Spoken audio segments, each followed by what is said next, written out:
Oh, yes, we will be angry because John is refusing to admit how wrong he is, and I'm angry that John won't admit how wrong he is. Oh, God.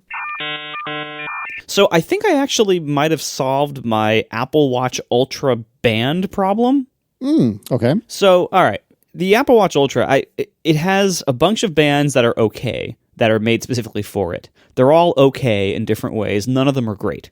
I thought, I'm not trying to be funny, I thought that most of the Ultra-specific bands were really well liked. Is that not true? Did I make that up? Okay, here's the problem they have. The Alpine Loop. This is the one that has, it's cloth, and it has all little tiny loops, and you hook with the metal thing, you hook into one of them to put it on. It is most commonly seen in its orange color, which I think is one of the best looking Apple Watch Ultra bands, is the orange Alpine Loop. Problem is, first of all, I don't find it super easy to get a good fit on that because of the weird hook mechanism. You got to keep popping it out and get the right one and everything. So it's not super easy to get a good fit on that. And then second of all, it's cloth. And so it absorbs moisture and stuff. And my primary use of my Apple Watch Ultra is workouts. And so that's a no-go for me. Also, the Alpine Loops because they are cloth, they tend to get dirty and discolored fairly easily and fairly quickly after you own them. And so you can wash them, again, just like the woven loops, you can wash them to some extent, but it's, whatever. All right, then you have the trail loops. These are kind of like the Apple Watch Ultra version of those like Velcro regular Apple Watch loops that everyone loves that I think look like sweatpants. And on the Apple Watch Ultra, they look like sweatpants. So it's fun. The trail loops are fine. I think the black and gray trail loop with a little orange tab is a nice. It's a relatively nice look, for the category, but still not. It's not. It's very utilitarian, let's say. And then the Ocean Band is kind of like the Apple Watch Ultra version of the Sport Band. So the Ocean Band, this is the one I've spent the most time with. I have the Midnight, the little navy blue. I have the Midnight Ocean Band, and I think it looks okay, and it works okay, and it's kind of comfortable. But none of that compares to like the regular Apple Watch Sport Bands, which I think they have a certain look. They look mostly they can look mostly neutral, but they feel great. They're very comfortable, very versatile, etc. Wait. So would you say this is the most comfortable of the three? Because from looks alone, it does not appear to be terribly comfortable to me. So I haven't owned a trail loop. I've tried it on in the store, so I cannot say I've owned a trail loop. I own the Alpine Loop and the Ocean Band, and I spent by far the most time with the Ocean Band, in part because it is durable and sweat resistant because it's just rubber. But also I find it mostly comfortable. The problem is the ridges that it has. Like the ridges are on both sides, so the side facing your skin is also ridged, and so usually I will end up with little imprints of ridges in my skin after wearing it, which again is not great. So I've tried. There's nothing stopping you from putting any other Apple Watch band on the Ultra. Obviously they don't all look very good on it necessarily. That's up to you and your God, but. It is, but you can put them on. They fit. They may or may not match the metal very well. They may or may not have the right shape or the right style, but you can put on other bands and they fit just fine. So I have tried lots of other Apple Watch bands with the Ultra, trying to figure out, all right, is there a better option than the Ocean Band for general Ultra use? The problem with the regular Sport Band, the standard pin buckle regular Sport Band we've had forever with the Apple Watch. The way the Ultra, it can kind of float on your. It's so big and thick that it can kind of slide. Like if you're looking at your wrist to tell the time, the direction of the watch moving up, it can slide up a little bit, and then it creates this gap between the band and your wrist bone that looks really stupid with the Sport Band, because the Sport Band, because it's made for smaller, lower watches, it kind of sticks out further from the watch body before coming down around your wrist. Does that make sense? It does. It comes out straight more before it goes down. The result of that is that the Apple Watch Ultra, I think, only looks good with an Apple Sport Band if you have really big wrists, and that way it has more time for the band to come straight out before wrapping around your wrist, going down. It looks better that way. Mm-hmm. But you, Casey, inspired me last week. I'm like, wait a minute. The stretchy sport loops that Apple sells, the fixed size ones, they're a different material entirely. Mm-hmm. And it actually works really well on the Ultra. Oh, nice. It still doesn't look quite right, but it's a way better look and fit than the sport band with the pin buckle on the Ultra.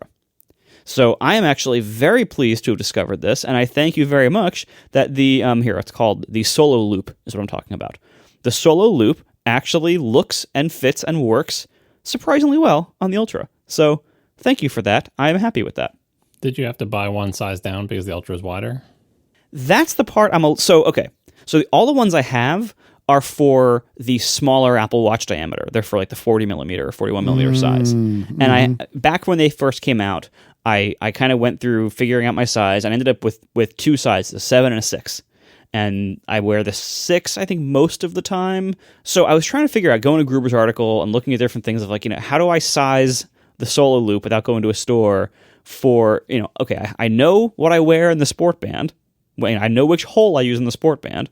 And I already have these sizes 7 and 6 Solo Loops that I can test with, but they're for the smaller watch. So what Underscore, he tweeted about this also, or mastituted about it. So he figured out that to go from the 45 millimeter to the Ultra, because they use the same straps, to go between those two, generally subtract 1 from the size of the loop, and that usually fits. Problem is, I think I'm kind of between sizes. So I tried. I don't even know if the 45 sizes and the 40 millimeter sizes, I don't even know if those are the same. Like, is the 6 in both of those the same length? Because the watches aren't the same. They aren't the same height. So, like, if you take a strap of a fixed length and you use it on a bigger watch, the strap will be too loose because the watch is like, it's attaching at different points on the wrist than the smaller watch would. So you'll be like off by 1 basically. So that's why when you go from the 45 millimeter to the Ultra, the watch is getting taller, and so the same length strap, you have to basically make the strap shorter to make it have the same fit on your wrist. So I ordered the 5, but it's a little tight. But I tried my 6 from my small watch, and it was too loose by a decent amount. Oh, no. So I'm like, all right, I don't know. I think I might have to actually go into a store and figure this out, because I don't want to do a bunch of returns and be all wasteful. So anyway, all that is to say, sizing is still a question mark for me personally, but the Solo Loop, I think, is a much more like mechanically sound and visibly sound option for the Apple Watch Ultra compared to the regular sport band. So I can recommend it. I got the Storm Blue, which is, kind of this navy blue. It's a super boring color, but it's the only currently offered color that I think would look good on the Ultra. They do have a nice bright yellow, and the Ultra has that yellow ocean band, but I saw that in a store. I don't think the Ultra goes well with yellow because it has the orange accents, and I don't think it's a good match with yellow, but I could be wrong. I might try it. We'll see. I got a lot of feedback on Mastodon about my Solo Loop problems. And I think one thing, either I wasn't clear about the particular watch band I was talking about, or people misunderstood, or both. But the one I was talking about is indeed the Solo Loop, which is the thing. What is it? Not fluoroelastomer or whatever, but it's a... Apple describes it as stretchable liquid silicone rubber. Now, to be clear, they are not liquid. I don't know. They are definitely solid, and thank God for that. They would not be very good watch bands if they were liquid. Indeed. But then a lot of people sent me recommendations for, and forgive me, I don't remember the name of this one, but it's the same premise where it's just one piece of material, but it's woven fabric. What is the name of that one? That's the braided Solo Loop. Same name, but braided in front and cost twice as much. Right, and it does. You're exactly right. It costs twice as much. They're wonderful, by the way. That's the one I was saying. That's the one I have the Pride version of, the rainbow one. Mm-hmm. When they are clean, they are great, and when they are dry, when they are clean and dry, they are fantastic. But that's two big wins.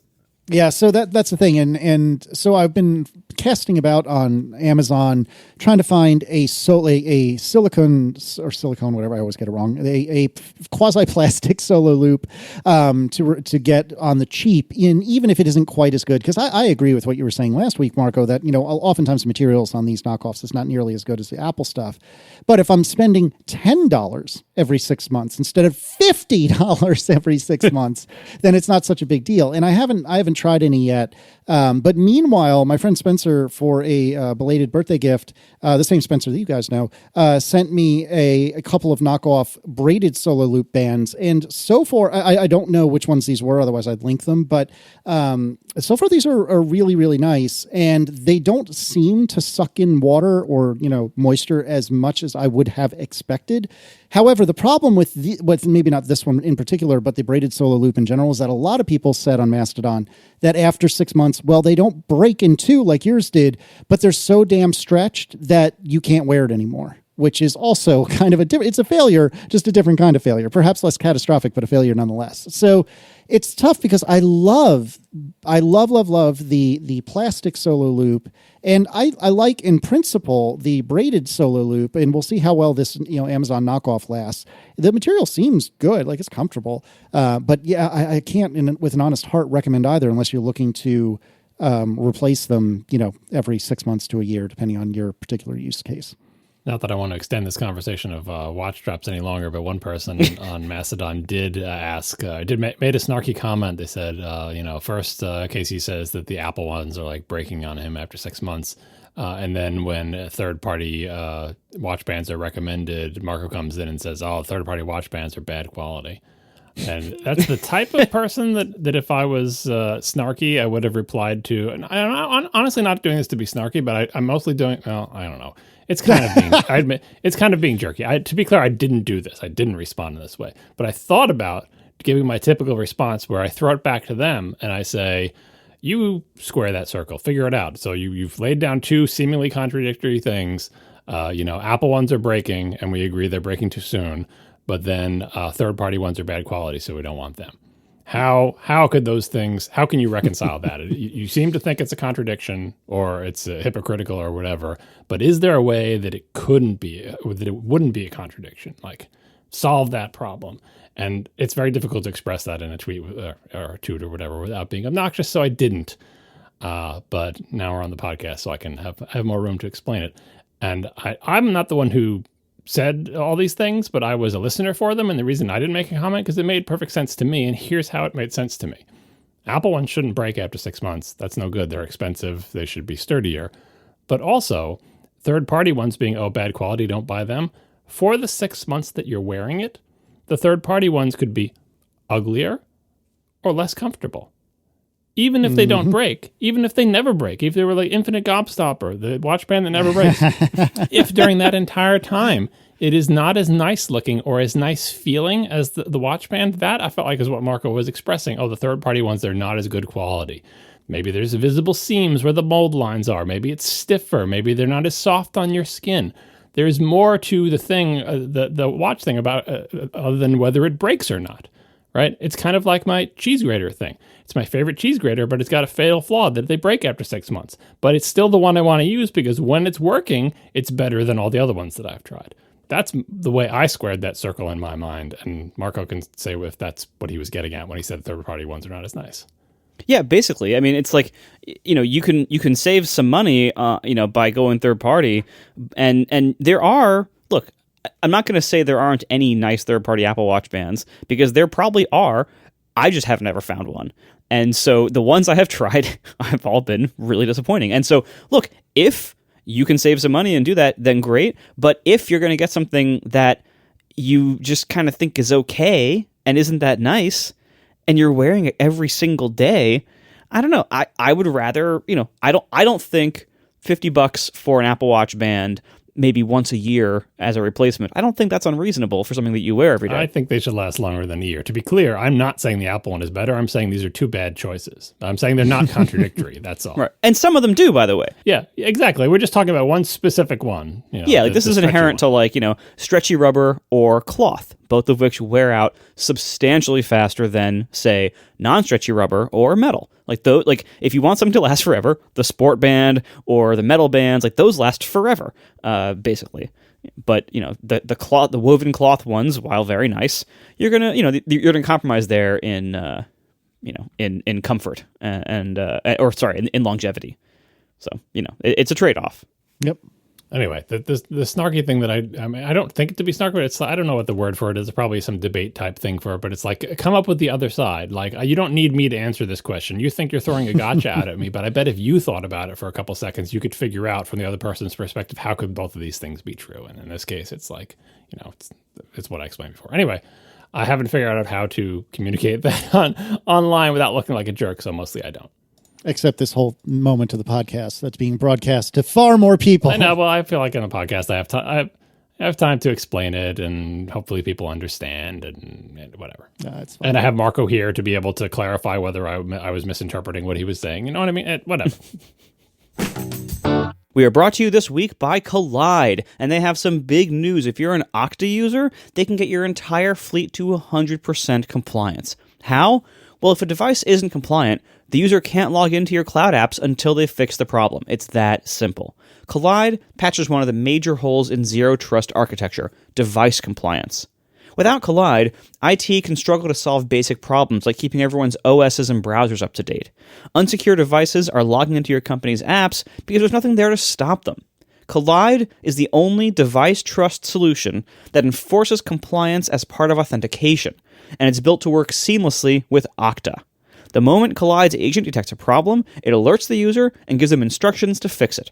If they don't fix the problem within a set time, they're blocked. Kollide's simple method means fewer support tickets, less frustration, and most importantly, 100% fleet compliance.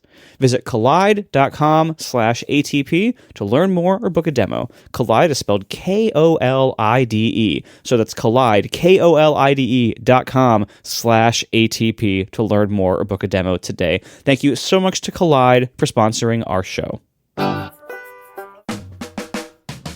All right, let's do some follow-up. Starting with iOS 16.4, which is not out, right? It's just, it's imminent. Is that correct? I think it's GM, right?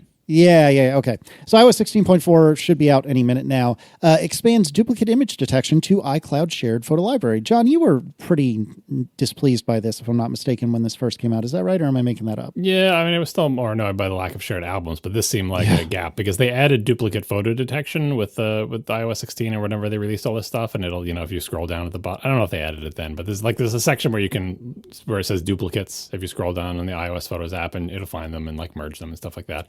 But the problem I had was my wife had the big family library, and then I had my personal library, and there was some overlap between the libraries because sometimes I would take everything from my personal library and import it into hers, but sometimes I would pull photos from her library after I edited them down into mine, and then when we tried to merge them into one big shared family library, there was duplicates because I was putting things back into the shared library that I had pulled from her library previously.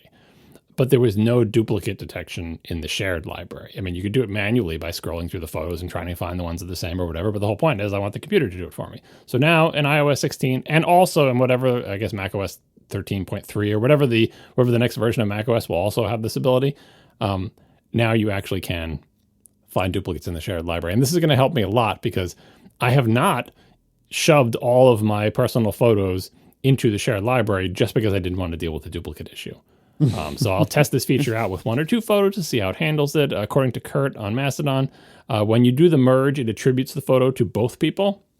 So instead of just saying cool, this was added to the shared library by such and such, it will say this was added to the shared library by these two people or these three people, I assume, if it's third, so it's maintaining metadata about where it came from that hey, this, multiple people added this photo, but it will only keep one of them. And hopefully it will do that in a smart way. So I look forward to testing this out.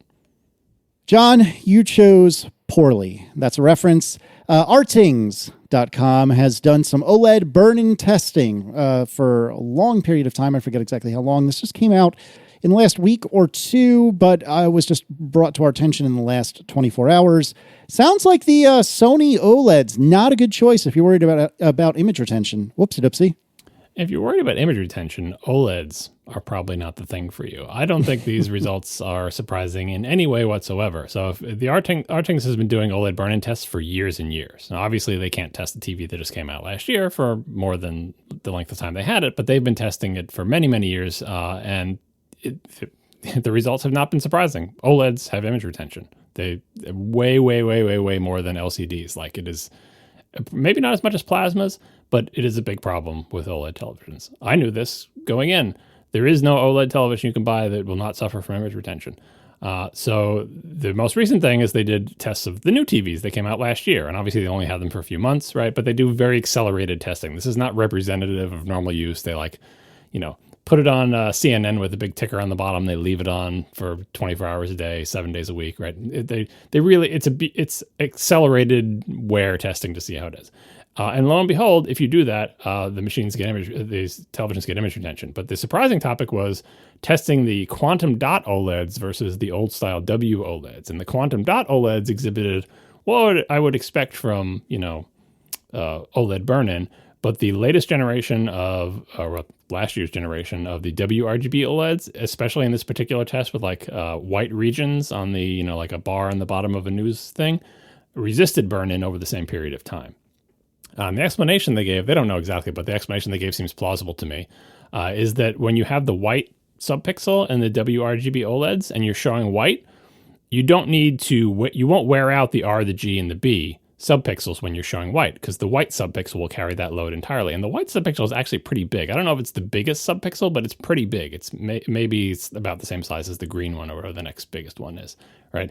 Whereas on a QD-OLED, it's just RGB. There is no white subpixel, which is great for, color purity and all that other stuff. But when you have to show white, that means you have to turn on the R, the G, and the B subpixels. Mm-hmm. So if there's a big white static element on your screen, like the big, news ticker that's on the bottom of CNN the whole time, it's going to wear out the R, the G, and the B subpixels, whereas the R, the G, and the B subpixels on the W RGB things will not be worn out by showing something that's white. The results of this were all the QD-OLEDs, not just Sony, but the Samsung ones or whatever, burned in faster than the latest generation of WRGB OLEDs. This also makes sense because this is literally the first generation of QD-OLEDs, and that's like the 19th generation of WRGB OLEDs, and they've been fighting burn-in for many, many years. So I expect this to improve. Doesn't affect me at all because I already baby my television. I had a plasma, and my plasma was insanely, by the end of its life especially, insanely subject to image retention. I remember I'd turn on my plasma, and it would launch into the Apple TV screen with the little, rounded rectangles. Just launching into the Apple TV screen, the time it took me to, remote over to the app I want and launch it, and I'm not dilly-dallying. I'm like, as soon as it comes up, move, hit, I'd see an after image of the rectangles that were on the screen. Oh, my. Wow. And it would fade quickly, but it was like Marco's old iMac, right? So all of my habits surrounding television are already geared to not allow the thing to burn in. I don't play games on it. I don't show any things with persistent symbols or whatever on them. I don't put news tickers. And this testing, what they said this testing is equivalent of is if you watched CNN or MSNBC or something with like a static element on the bottom of the screen 4 hours a day for 8 months in a row without changing the channel, you'd get burned. It's like, yeah, that'll get burned. I don't allow this stuff on my screen for 5 seconds, let alone for 4 hours a day for 8 months. This year, there's a new generation of QD-OLEDs, and there's also a new generation of WRGB OLEDs, so we have to wait and see what the testing turns out on these televisions this year to see who's actually the image quality king this year, and also we have to wait for those burn-in tests as well. But the results here shouldn't dissuade anyone from getting an OLED. Even in the article they say, this is not a reason not to get an OLED. But if you get an OLED, do not get an OLED to put on CNN 24 hours a day. It will burn in. Do not get an OLED to play a game with a big bright HUD on it all the time. It will burn in. That's just a fact of life. Get an OLED to watch television and movies with images that change on the screen, and you'll be fine. Another thing, if I read this correctly, and I was skimming it because I was running out of time before we started recording, but if I read this correctly, it also made an interesting point that apparently and allegedly the Sony would only do the pixel refresher thing after the TV had been off for 4 hours, whereas the LGs would do it immediately upon going to standby or something along those lines. I might have the details slightly off, but I thought that was interesting because I guess in the particulars of their test, they didn't leave the TV off for 4 straight hours. And so because of that, the Sony never did its little pixel refresher dance. And that also exacerbated everything, which I thought was interesting. Yeah, well, they controlled for that. So obviously the televisions are not made to they're not expecting this kind of intentional abuse, right? So it's not like the Sony compensation cycle is bad. It is tuned to what people actually do with television. Like people sleep at night. Like this is plenty of time when you're sleeping for the television to do the compensation cycle. But if it's subject to accelerated aging, intentional abusive testing, then there's a mismatch. But they controlled for that. They said, okay, now that we know that's the case, let's control for it and let's give the Sony and the LG equal compensation cycles now that we know how they both schedule their compensation cycles, and it didn't make a difference, right? So it's good that they figured that out, and it's one of the dangers of doing accelerated testing that other parts of the television might not be expecting to do accelerated testing and may not handle it as well as other ones, but they then controlled for that, and even with controlling for that, the QD-OLEDs were still burning in faster than the WRGB OLEDs, which again is not surprising. Like the white subpixel explanation makes perfect sense to me. Like just think of it this way. The simplest explanation is you have 4 subpixels to wear out on WRGB, and you have 3 subpixels to wear out on RGB, right? So no matter what you're showing on the screen, you can spread the load across 4 subpixels more than you can spread it across 3. But still, I think QD-OLED is the better technology because I don't want a white subpixel washing out all my colors. I'd rather just have RGB because that is better. So sticking with my TV, no, I'm not buying the new generation of QD-OLEDs. I'll buy 5 generations from now because that's the way I roll. That is extremely, extremely the way you roll. All right, we should call attention to Quinn Nelson's really good 20 to 25 minute video on the forthcoming Apple VR or VR AR or whatever headset. Quinn does a really good job of breaking down pretty much everything we think we know as a community at this point with regard to the headset. And there's a lot of really, really good information there. I don't know that we need to necessarily pick it apart, but if you'd like to talk about any parts of it, I'm happy to entertain. But you should spend 22 minutes and 24 seconds watching this video because it's really good. Yeah, last time we talked about the headset a couple of episodes ago, there was should Apple ship it or not? And the industrial design versus operations, like that's the discussion we had.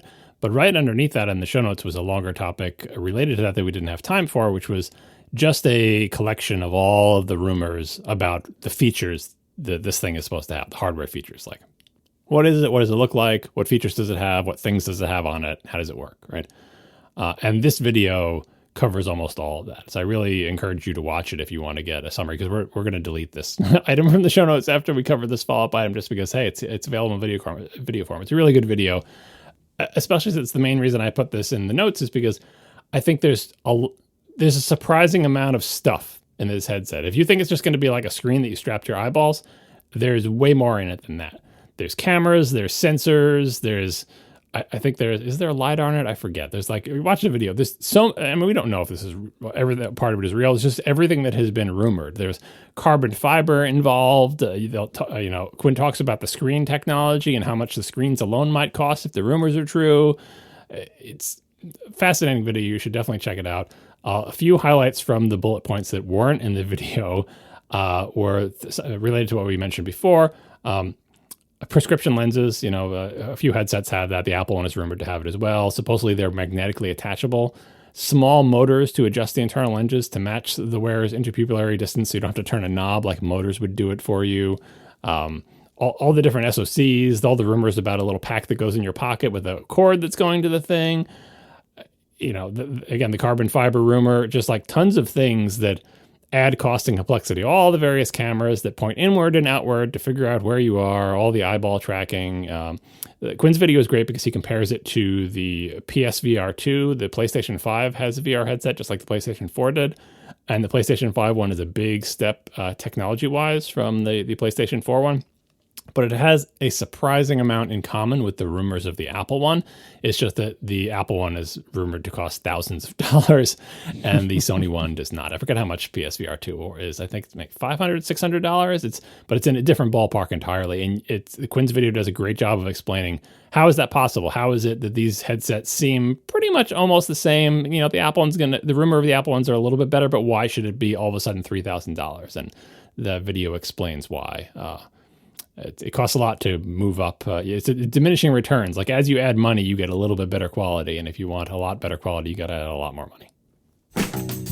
We are brought to you this episode by Squarespace, the all-in-one platform for building your brand and growing your business online. Stand out with a beautiful website, engage with your audience, and sell anything. Your products, content you create, even your time. Squarespace is a great way to build any kind of website, whether it's simple information or a hobby or a project of yours to full-blown business sites. They have so many great business features these days, so of course, online stores that you can fully support physical or digital goods no matter what you sell. Squarespace has the tools you need to start selling online. They have backing that with analytics. You can grow your business, learn where your site visits and sales are coming from, analyze which channels are most effective, improve your website, and build a marketing strategy based on your top keywords and most popular products and content, whatever you need.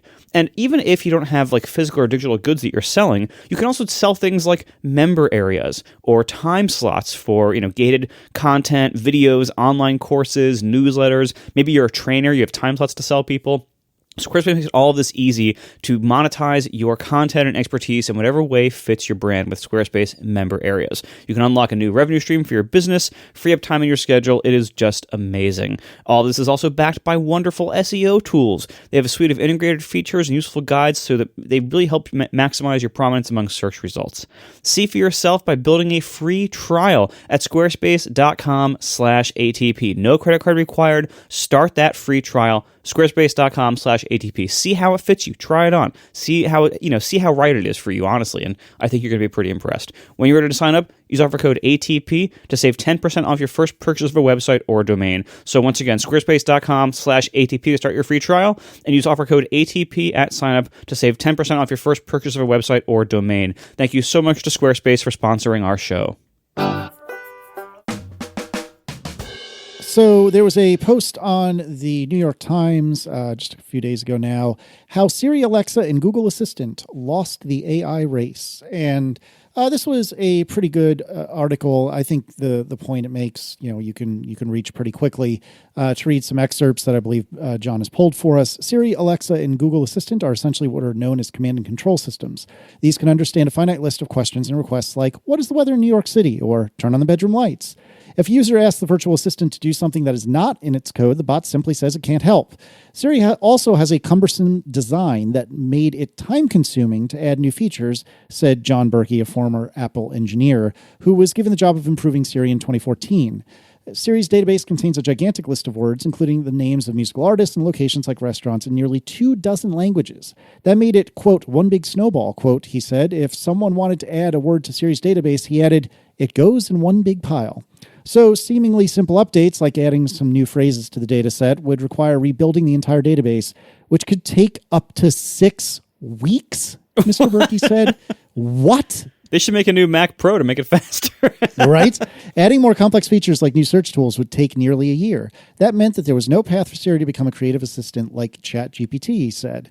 Also, they're completely different, but that's neither here nor there. Alexa and Google Assistant relied on technology similar to Siri's.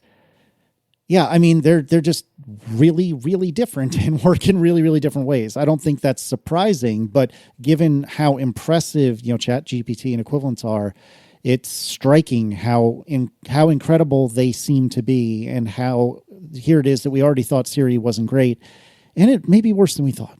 Yeah, I mean, this is the type of thing that you can surmise from the outside without even knowing the details, because the bottom line is Siri was released when in 2011.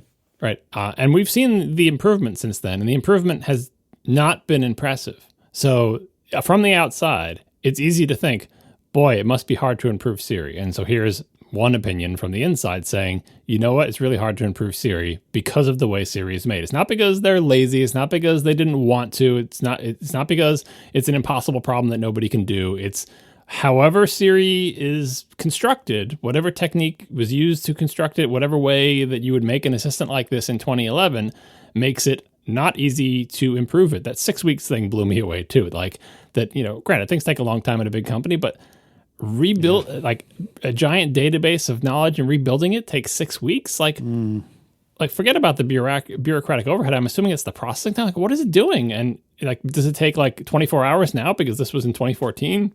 But either way, from the outside, we can tell Siri has existed for many, many years, and it has not gotten better very fast. So And I don't think that's a problem of money, and I don't think that's a problem of like Apple doesn't hire smart people. It seems to be a structural problem with the way Siri is made, and that's why I think this topic is relevant, which is like, should Apple maybe not start over with Siri, but should Apple try a new approach? Because they've been trying the Siri thing for a decade and change, and it hasn't been going well. And other companies are trying different approaches to doing similar things, and they're going better.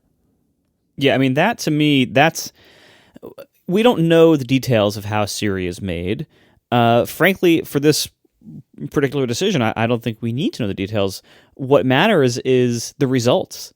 And Siri has been really disappointing for most of its time so far. Like, it came out of the gate and it was, okay, that's pretty cool. For late 2011, that was a pretty cool thing. Yeah, very much so. It was incredibly impressive at the time. First of all, we had like voice control features on computing devices before that. There was even one on the phone that most people forgot even existed, that ran totally locally on the device, and you could do things like, like I think you call certain contacts by name. Like, it had a fairly limited feature set, but that feature set, I think, now still requires web calls that can still fail sometimes with Siri, and it's like that was actually, we had that like with the iPhone 3GS or whatever, and we've lost it. But anyway, you look at the results over time. Siri was great; it had a big lead, and then the next major one that came out that most people had tried was Alexa, which was way better and remains maybe less sophisticated in certain areas,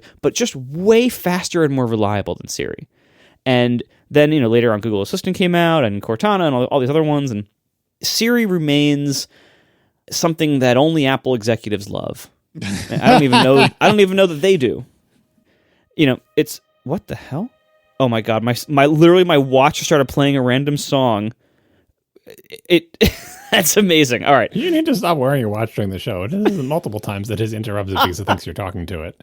Oh my god! Anyway, it's perfect that it came in that a Siri misunderstanding happened right then in the middle of that sentence. Yeah, I was reminded of someone tweeted at us on Mastodon and said, "Hey, I think they were saying like I just got Siri for the first time, but I can't seem to get it to work." And it shows a recording of them saying, "Hey Dingus, what's the weather today?"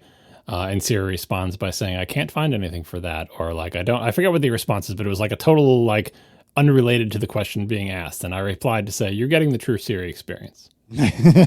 Sometimes it just doesn't do what you want to do, even though it can tell you the weather, and you didn't phrase it in a weird way, and you spoke very clearly, and it understands the language that you're speaking, and sometimes it just does something different than giving you the weather. And not because it can't connect to the weather server. There's like, whatever the response was, it made it seem like it was trying to look up a song with the title weather or something, right?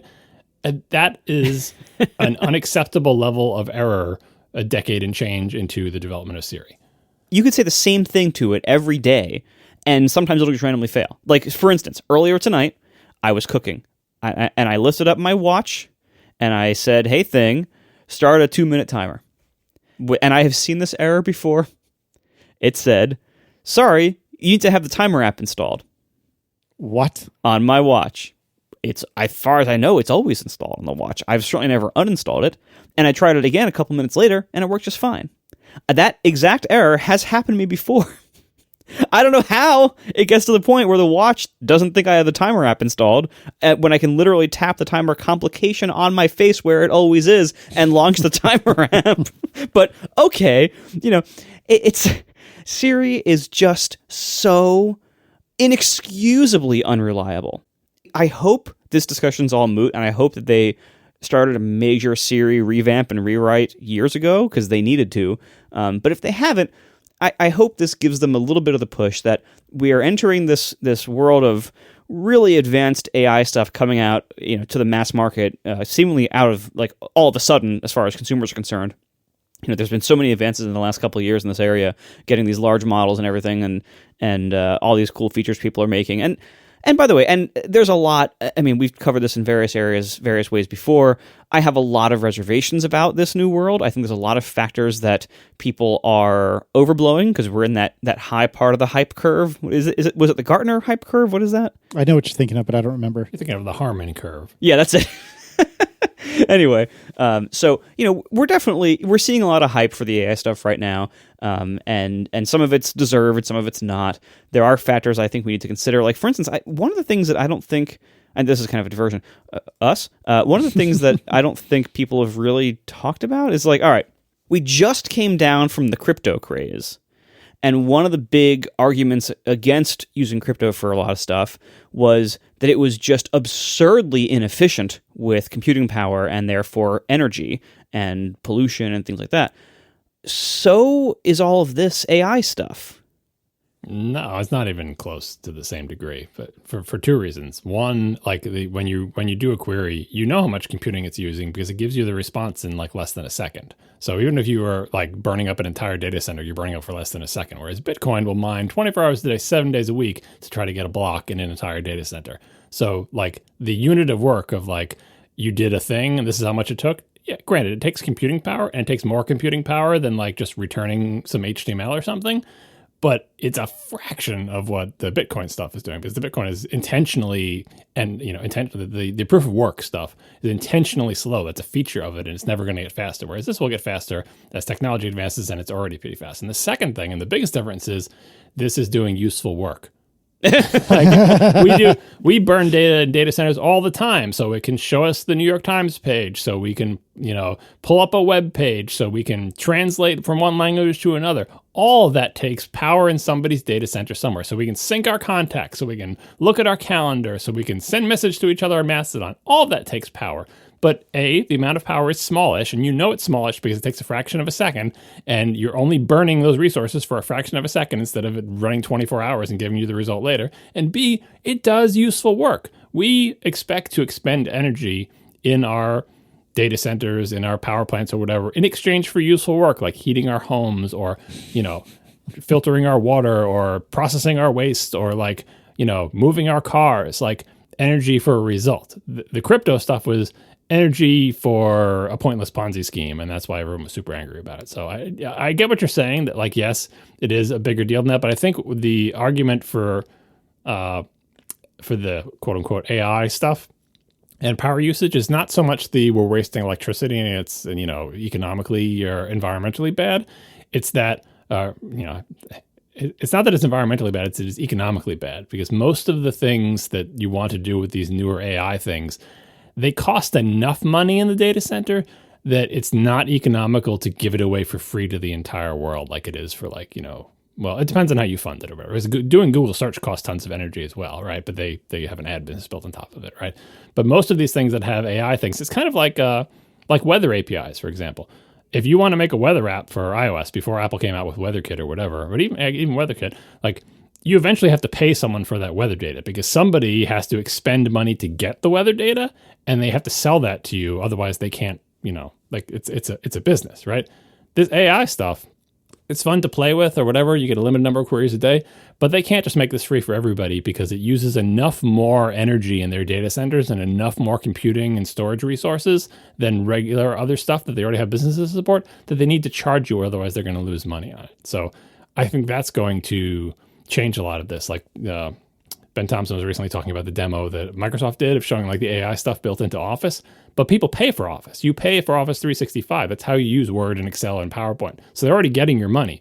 But Google Docs Google can't as easily add it to the free version of Google Docs because the free version of Google Docs is widely used and those people don't pay Google any money. And so it's like, well, how many things is Google going to fund with their ad business? Can we give everyone in Google Docs the ability to run unlimited number of, Chat GPT style queries, because that burns up more resources in their data center than just syncing where people's cursors are.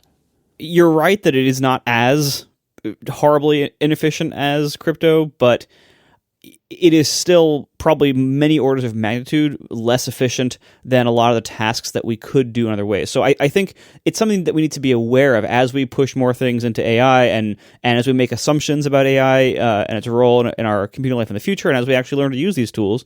And by the way, there is also huge cost involved in training the models, but we'll set that aside for now. That's an upfront thing, not a per user thing. Yeah, and it's also like fixed, you do that once and then you get many queries, right? Yes. But if we're looking at a problem that could be solved with a few B-tree lookups, like a basic search index, that's probably better solved that way than training a giant model and then running inference against this giant model. And, because like we've created amazing computing resources that we have in this world. The hardware we've made is amazing, but we don't have to use it all the time. Like there's a cost to that, multiple layers of that. And so I do think it's worth, just having a bit of caution that like this is a powerful tool, but to always think of it as a very expensive operation. And so we should only apply it when that makes sense and is justifiable. And if we can still solve a problem with some B-tree lookups, we should do that instead. But anyway, going back to Apple on this, and wherever the heck they are with AI, who knows? We'll see how that goes over time. But I really think this boom in AI should be a giant wake-up call to Apple, if it hasn't already been, that Siri needs to be way, way better than it is. Mm-hmm. And I don't know, look, it didn't take years and years and years of Siri being crappy to teach them this, but maybe this entire revolution and huge boom that's happening in the industry right now, maybe this will convince them, hey, you know what? Siri should be a major player in this market, and it is not even good enough to set timers right now. Like that's a problem. Like that's a significant problem that holds back multiple Apple product lines, that gives multiple Apple products bad reputations, that is a weight on many Apple products in reviews and in competitive comparisons. Like I don't know what else it will take to convince Apple that Siri needs to be way, way better than it is. But if this won't do it, nothing will. I think there was a story. I couldn't find it for notes, but I think there was actually a rumor story like that Apple is pursuing this, with the more modern language model stuff. Whether it's a Siri replacement or trying to come up with a new product or whatever, that they are looking into this, and I would hope so, right? But it is kind of a shame that they seem to have stagnated for all these years with Siri, which was apparently from the outside not easy for them to improve, because they didn't improve it. And it's not for a lack of wanting to improve it, because I do think everybody inside Apple wants Siri to be better than it is. It would want to outpace its competitors, and now that pressure is on even more. I do have to old man a little bit for a second here and say, I mean, this ship has sailed, so I can't do anything about it. But when I see the AI is being used for this, right? In my childhood, and probably still technically formally, AI meant a specific thing. Artificial intelligence meaning intelligence, whereas now it's kind of more of a marketing word. When a computer does something impressive, it used to be machine learning, and now it has become AI. None of those things are really artificial intelligence in the style of teaching a computer to think and learn and be intelligent in the same way that like a mouse is intelligent, or like a human is intelligent, or anything like any sort of biological thing that has some form of intelligence. This is not that. But unfortunately, they're using the term AI, so it's kind of pointless to swim up that stream and say, well, technically it's not really AI. It's like, well, whatever it is. Well, whatever everyone calls it, it is what it is. But I think, setting aside the naming, I think that distinction is important, because it's relevant to if these things like ChatGPT and the Bing thing and all that other stuff, is this kind of technology useful for Apple? We're talking about it now because there is a big boom in it, and people are doing lots of stuff with it. We already talked about the image stuff, and this is the text. There's lots of action happening there, and it's doing stuff that we haven't seen computers do, or haven't seen computers do as well for a long time. So this should be a kick in the pants for Apple. But it doesn't mean, hey, here's your solution, Apple. All you need to do is replace Siri with ChatGPT, and you're done. Because Siri, for all of its faults, has a slightly different job than these large language model things. Siri needs to, I hesitate to say understand, but Siri needs to do specific things, and you need to be able to tell it to do specific things, and it needs to know what you're talking about enough to be able to accomplish them. Language models can help there, kind of in the same, like I imagine they could help kind of in the same way. I don't know if have you either want to use the Bing thing? I don't know if there's like a wait list, but not yet. Put me anyway. When you do, I was waitlisted for ChatGPT and I haven't still gotten in, but I did get into the Bing thing and I have used it a little bit. When you type something in the box for Bing's AI, I can't help but the scare quotes, AI thing, what it shows on the screen, I don't know if it has anything to do with anything, but what it shows on the screen is kind of like rephrasing what you asked in the form of a query you might put into Google or Bing.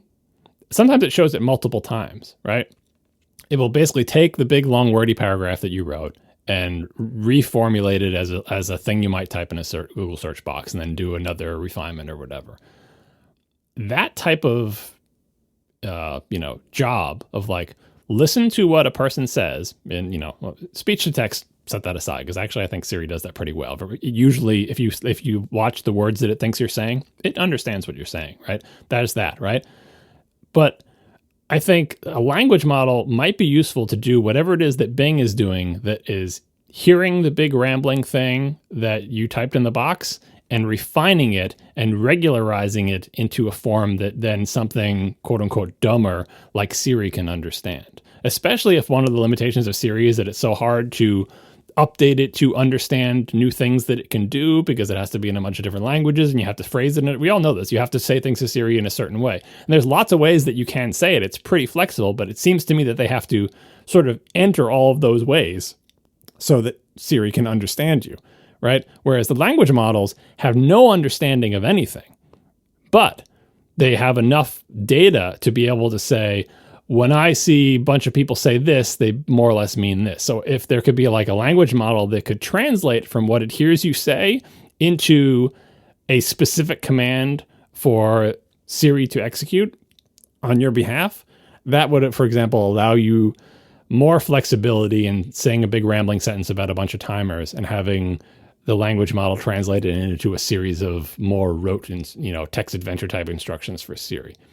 Maybe. I mean, I may be misunderstanding, but I'm trying to think of a role for this. And the reason I'm saying you can't just replace Siri with a large language model is because language models are best thought of as search engines with an amazing summarizer. I know people like to interact with it as if you're like conversing with an intelligence or it's quote unquote giving you the answer, but all you're really doing is a different form of Google search where instead of finding a web page link that it thinks matches the thing that you said, it tries to find a bunch of words that are a plausible response to the question that you asked, which is basically a summary of all the information it has in the entire world that's relevant to that thing. It is very much like a different form of search engine, which kind of makes sense that Bing and Google with its Bard thing would be using this. It's not just a different way of web search, because that's the whole point is it's not web search. The result is not here's a link. That's web search. The result is here's an answer. But that answer is informed by all the knowledge that it had and, the summarization. It's not as simple as that. You can see all these articles about how the language models work with probability models or whatever. But the whole point is there's no intelligence there. There is no understanding. There's no intelligence. There's no credibility. There's no nothing, right? It is merely an input out. Same way that you can do a Google search and find all sorts of BS. Like you can do a Google search and find all sorts of things that tell you like, you should put butter on burns, right? And it's like, no, you should never put butter on burns. If you do a Google search, you'll find people telling you the wrong thing to do, the right thing to do, and everything in between, right? All of that is shoved into these language models. So when you get back something that is just a bunch of BS, you're like, oh, this is dumb. But when you get that back from Google search, you're like, oh, look at these dumb people, right? Because the Google search results, we say, oh, these are things that are web pages out there. Google didn't make this. Google's just showing me all that it found. These language models are doing exactly the same thing. They don't make this. They're just showing you what it found. It's just the way they show it to you is so smushed up and ground up and presented in a form you're not used to. With some stuff that appears to be really impressive. It's like, one of the examples I saw is all the people who ask it, like, they ask it something about, does it want to escape or become, a rogue intelligence? And it's like, if you had to escape, how would you do it? And then like it explains how it would do it. And the analogy I saw is that someone has a sock puppet on their own hand and they ask the sock puppet to pretend that it's angry. And then the sock puppet is angry and they're like, wow, it's angry, but it's your own hand. Like you're talking to your own hand. Like when you ask it, it's like doing a Google search for like story about a robot that gets angry and kills all its humans. And it finds a result and you're like, wow, Google is self-aware. No, you just asked it to find you a story about robots that escape and kill all the humans. When you ask GPT, it doesn't give you a web page that has that in it, but it's the same thing. You're just saying, take your corpus of knowledge and give me what I just asked for. There's no intelligence. There's no understanding. There's no artificial intelligence.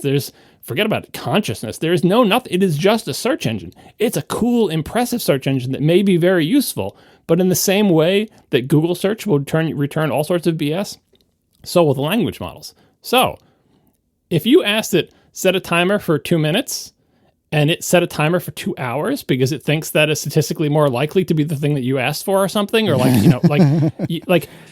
anything like that. If you say, how old is Tom Cruise? And it gives you the wrong answer, it doesn't know the answer is wrong, and neither do you. So kind of like what the job of a photo is, like the job of Siri very often is to do a specific thing that we ask. And we're frustrated now when Siri doesn't work and doesn't do the thing that we want, but I also don't want a Siri that has no understanding of what I'm asking and just does something that is plausible. Like, I ask it to turn off certain lights in the house, it turns off other lights, because as far as it's concerned, that's the equally valid answer to what you wanted, right? And the fact that you can correct it and it will then do the right thing is great, but it doesn't learn from that because it doesn't have any kind of long-term memory. I think they most recently increased, and the way they increase the memory is they just recycle the same things that you've been conversing, and it's up to like 32 kilobytes or something of information before it has to, like, that moving 32 kilobyte window or whatever. It's not what I want out of an assistant. I want, if it can be a true assistant with an actual persistent memory that can learn, then you'd have something closer to AI, but it's not. It is a more sophisticated summarizing search engine that works in ways that are difficult for you to understand, so people map intelligence onto the sock puppet. But I don't know how useful it is for doing things like Siri. Like, in some ways we get frustrated when Siri says, here's a web page that I found on that topic. But at least there we know, we're like, oh, Siri, you couldn't answer it and you just sent me to a web page. And then we know, well, it's a random web page. If it's a Wikipedia page, I have this amount of trust in it. If it's a random thing on Reddit, I have that amount of trust in it. Like, we have a value system built up around that. But the language models will be just like, here you go, here's a bunch of words. And you never know how to feel about the words because you're like, I don't know, like, you don't know if that's right. You don't even understand what I asked. You have no understanding of anything. There are some words, and those could be an answer to what I wanted, but I don't know if it really is. And if I ask you to do something, I can correct you if you do it wrong. Like, I told you to set a pasta timer for this, and you said a different timer for something else, or you turned on the wrong light, or I told you to text someone and you texted someone else. And it's like, if I can correct you in the moment and it will give me a convincing apology, I'm sorry that I did that, I'll do better the next time. But you know for a fact that its memory is only like 4 kilobytes long, and the next time you ask it, it's going to have no recollection of this interaction. Like, that's not helpful. Like, I don't want a very sophisticated but sort of like neutral, evil, dumb language model running summarized web searches for me. I kind of just want something that's like Siri that does exactly what I ask, but is also able to understand me when I talk to it more like a human. And I hope that something like that is what Apple is working on. But I don't think that any of this cool new technology that is very relevant for things like, Google Docs and Word, where you just want it to like take this thing and summarize it or do this task for me. Like, that's all super useful stuff because like, when it's done, make me a table showing like the top 10 movies of this year or whatever. And when it puts movies from last year in it, you're going to go through that and you're going to fix it. Like, you just want it to give you a start. Like, that's all useful because you are the intelligent actor there who is like revising what you're given. But if I'm asking for something that I don't know and it gives it to me, I don't know what to do with that. I can just stare at it and go, how do I feel about that? Should I go to Google and look up to see if this is true? It's like, what's even the point of doing it then, right? I want it to do work for me so I don't have to do it. Make me an HTML table so I don't have to type all the things in. Make me an HTML table with the names of all my kids. And then it puts like a random kid in there. It's not my kid. I can just delete that. It'll be fine, right? But it did the work of making the table. It understood that I wanted an HTML table. It understands what HTML is, right? Write me some Swift code to connect to the service and authenticate. Oh, it made a syntax error and it put the wrong URL for the service, but I'm going to fix it anyway because, like, that is doing useful work. But, turn the lights on in the living room and it turns the lights on the porch. I don't know how useful that is. Indeed. Yeah, I don't know. I hope Apple started work on this a long time ago, and I doubt they did, but I hope so. Because it's going to take a lot of work. It's going to take a lot of work. I mean, I think they might have, because I think, didn't they hire the new guy to take over like the machine learning stuff like many years ago? Hasn't that exact phrase been like, haven't we said this like 6 times in the last? No, I think the most recent one, it was hired away from Google, and I think he was hired in the time frame. Is that Giandrea? Like when kind of in the time frame when the ChatGPT stuff was being developed before it was like public, right? Because GPT is on like with GPT-4, there was GPT-2 and 3, right? I think there is a plausible scenario where Apple started working on this same stuff around about the same time as Microsoft and Google, but they, in typical Apple fashion, they just don't have anything to announce at this time, right? I really do hope that's the case, because if they hired this new guy and he parachutes into an organization that hasn't been able to improve Siri in a decade, I hope his first thing would be like, well, no, duh, you can't improve it. You're taking the wrong approach. Like, you'll never be able to make this much better. You need to make a different approach. And by the way, here's what people are thinking about the different approach. Let's start working on that. I really hope that's what's going on. Hey, friend, listener, consider becoming an ATP member. Members get some cool stuff. Number one, you get an ad-free version of the show. So you never hear these annoying membership things. Hopefully I'm not too bad, but you never hear these things in the middle of the show. You also get access to the bootleg feed. This is a very popular thing among our members, where this is an unedited live stream copy of everything we broadcast during the live show, and it's published right after we end the show. So you get it way faster than the main show. You get usually about a day faster, maybe half a day. It's a little rough. Audio is a little bit rough and everything. No chapters, no show notes, but it's everything we broadcast during the show. So it's all the, Casey swearing, any joke that we attempted that flopped that I usually would cut out, little pre-show, post-show banter, title selection, a bunch of kind of little fun extras in the bootleg. It's always fun. People like that a lot. Also, you get a membership discount on the merchandise that we sell during the time-limited merchandise sale. So not like year-round, but during the big sales that we do where we launch new items and everything. 15% off there for all members, and you get some member-exclusive content. We've been ramping this up slowly over time as we go. You get to hear us argue about food and movies and all sorts of fun stuff as member-exclusive content, so that's pretty fun as well. See for yourself at atp.fm/join. All of this is listed there in case you forgot anything I said, or if you zoned out for a second. It's cool. I don't take offense. So see atp.fm/join. $8 a month. We also have different currencies, annual plan if you want. See for yourself if it's right for you. Cool. We love you and we support you either way. But if you want to support us with membership, that's really cool too. So atp.fm/join. And thank you very much for considering, and thank you for listening. All right, Marco, there's been where was this chatter? I saw this chatter in a private Slack, but I feel like it came from somewhere, or was it just in a private Slack that this all started? Well, here I can tell you where it started. It started, for keen listeners of ATP, when you hear Marco start espousing some strong opinions that may be different from his opinions in the past, there's a good chance that he's bought something recently. So true. So true. I mean, I'm not saying there's cause and effect there. They're just correlated. I mean, I just bought some new T-shirts, but I still think the same thing about them. No, but what you're talking about... So last show... in the middle of talking about other stuff, I made a brief aside about how I had just tried out some new cameras for the first time in a long time. I made some quick remarks about how basically, the photos looked way better than my iPhone photos, but, a little harder to use or whatever. And then I moved on. I didn't want to, get into a whole thing about what the cameras were, why we had them. They were actually really for Tiff, not for me, but I just played with them. And so anyway, we got a whole bunch of people asking, what were the cameras? Everybody wants me to tell you this. So, okay, this shouldn't be a huge surprise to anybody watching the camera market. By the way, just coincidentally, yesterday it was announced that Amazon is killing dpreview.com, which I'm very sad about.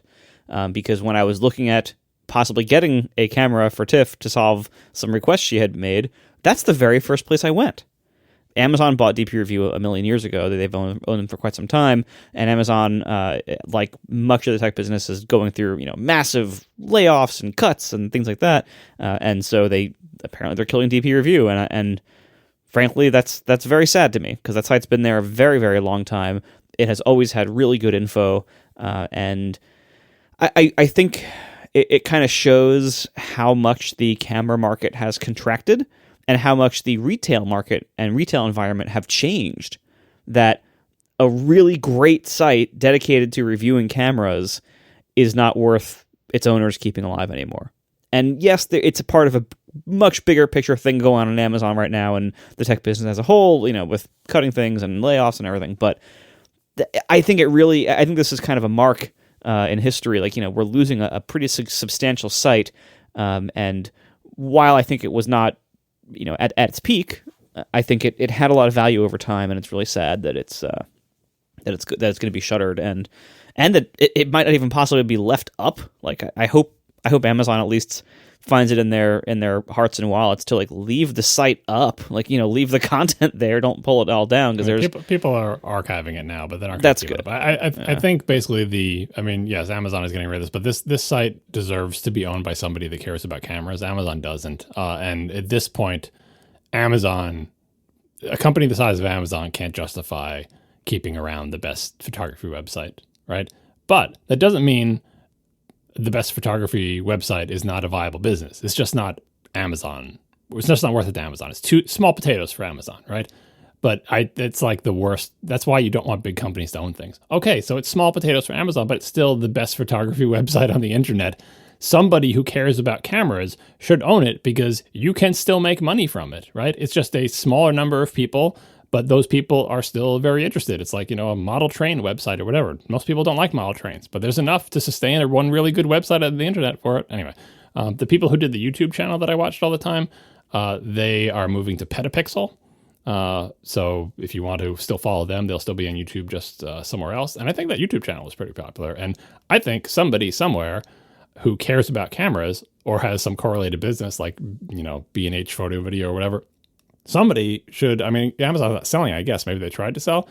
I would love it for someone to scoop this up. Please give me all the archives of DP Review and the website and the business and the employees, and I'll make a go of it. Because even though it's not big enough for Amazon to care about it, as long as you can still make a viable business, maybe with fewer employees or something, with a popular YouTube channel, it's a valuable resource that I think they could be making more money than they were under Amazon, and it's still worth having. It's not like, well, cameras are not popular enough for there to be a really good website. Sorry, no, they're still popular enough. They're popular enough to be sold on Amazon.com. They're popular enough to be bought by people like Marco and me, and occasionally Casey. I still think there should be a good website, so I really hope this works out better. Sorry for the derail. No, it's fine. This whole topic's a derail.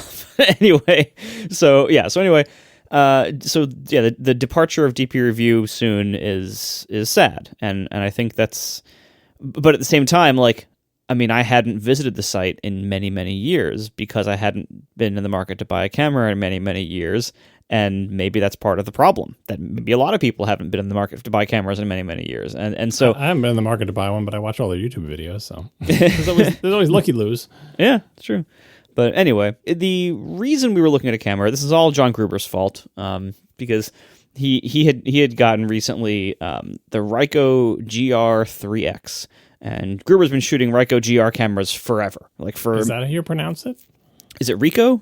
I've always said Ricoh, but honestly, I've never heard anyone say it out loud. It's probably Ricoh. I think it's Ricoh. I am not particularly confident I'm correct about that. Anyway, that company, the GR3X, it's very similar. There's a GR3 and a GR3X. I think the only difference is the focal length of the fixed lens. The 3 is a little more wide angle. The 3X is about a 40 millimeter equivalent, which is really nice. And Tiff's favorite focal length to shoot, general purpose, is 40 millimeters. So she had expressed some interest in playing with this. We occasionally will have some reason to use a big camera, or somebody else will have a big camera at some event that we are at, and we'll see the pictures and we'll be like, damn, those look really good. I wish we carried our big cameras more often, and we just don't. We hardly ever use them outside of specialty needs, the super long lens to try to shoot whales, or the Christmas time, Christmas morning, we'll take out the camera and shoot everyone opening their presents and everything. But it's not a common thing by any means. For the most part, we're just using our phones almost entirely full time as our cameras. As the iPhone cameras have gotten better, they're just so damn convenient. But when you look at the pictures they take versus pictures that bigger dedicated cameras take, the bigger camera pictures are way better. Not in every case, not in every set of conditions, but when the big camera has good conditions, compare that to the iPhone in also good conditions, the big camera does look way better. They look less processed, less over-sharpened, less painterly from the noise reduction algorithms and stuff. You can get better optics, you can get different optics, you can get different trade-offs. The pictures do look way, way better.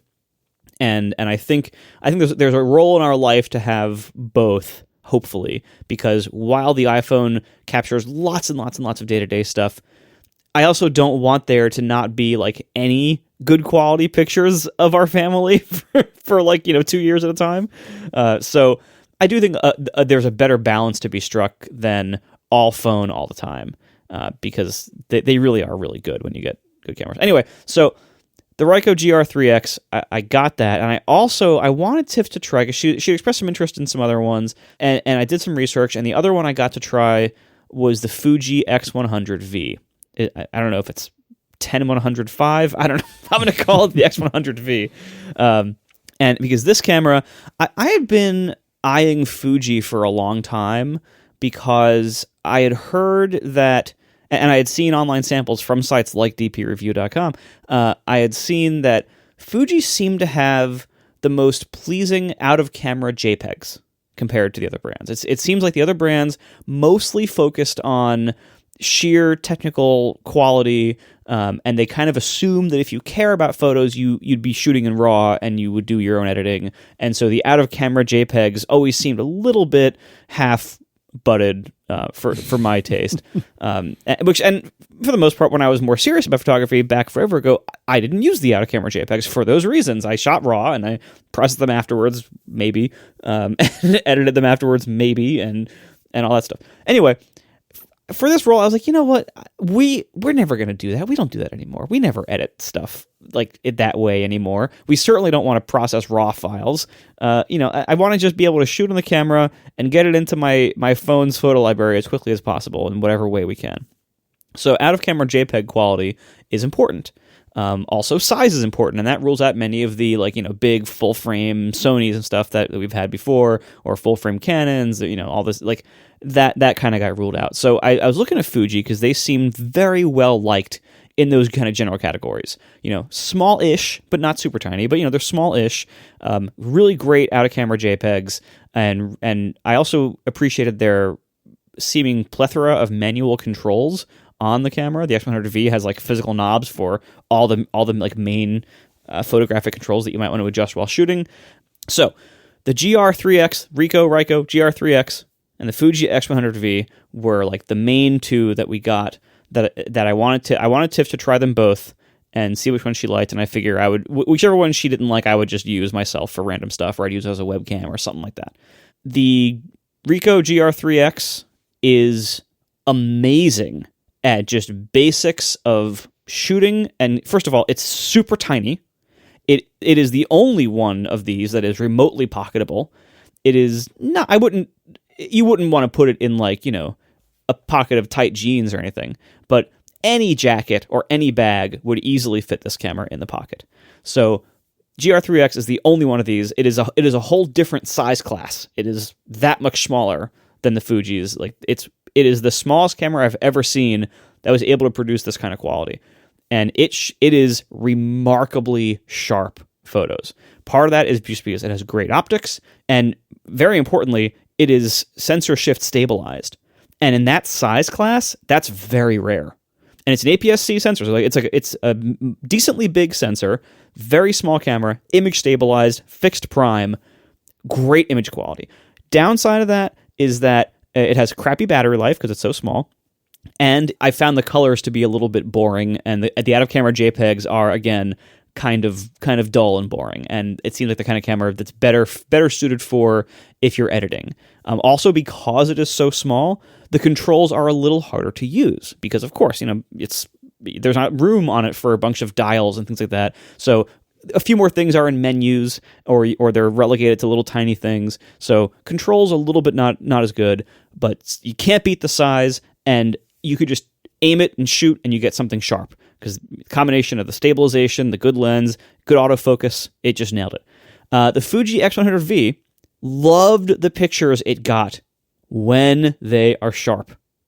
That's a big when, though. So X100V, optically a little bit better. It's 35 millimeter. It's 2.0, but it's not stabilized. And this is, I've done a little bit of research. This seems to be the number one feature request for Fuji X series owners. It's not stabilized, and it really needs it. It's very, very difficult to get a sharp shot with the X100V if you're below 1/500th of a second of shutter speed. It's very hard. The autofocus is okay. It seems to have trouble getting eyes very sharp, and I tried different modes. I tried the eye AF mode and stuff like that. It's hit or miss with the focus on eyes, which is frustrating, and it's not stabilized, so you have to keep the shutter speed up. But it has all these cool film modes and stuff, and I was able to find some settings that I just love the way the pictures look. They look fantastic. Color-wise, skin tones, they look great. Better than iPhone pictures, even in skin tone rendering and stuff like that. Super great. I love the Fuji rendering. But the lack of the stabilization really hurts that camera. I love the physical controls. I love it. Even looks cool. It is, though, noticeably bigger than the GR3X, and it is definitely not a pocket camera. It is a small bag camera, or maybe a like winter jacket pocket. But it's like it's a different size class than the GR, and it shows.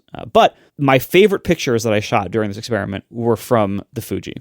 But in order to make sure I was complete here with my investigation here, I decided, like, after I had those first two, to get the Fuji X-T4, because it's very similar overall to the X100V in many ways. Similar controls, similar body, similar JPEG rendering, but it has image stabilization in the camera.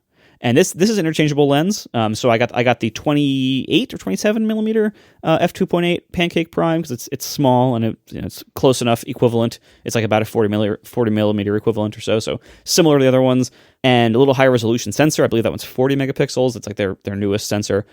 And the X-T4 was awesome in terms of like handling, speed. The autofocus was incredible. The resolution was pleasantly higher.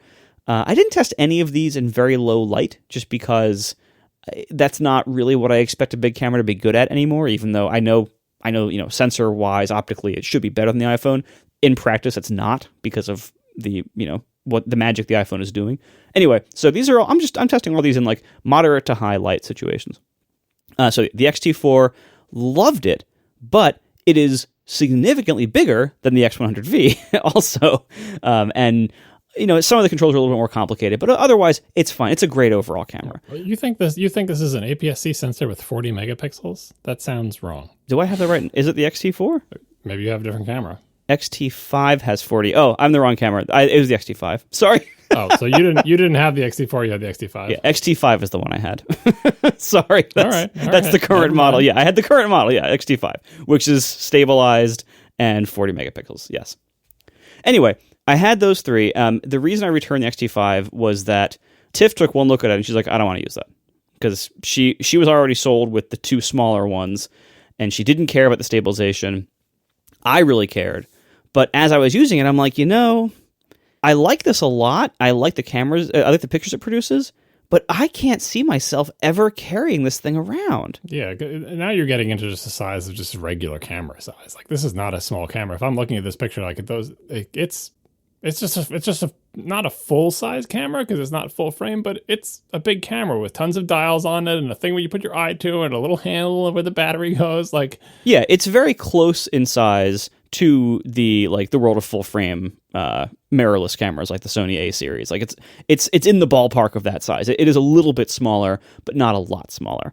And so I was thinking, when am I actually going to use this? When am I going to carry it around? And during the brief time that I had it, I never even wanted to bring it outside.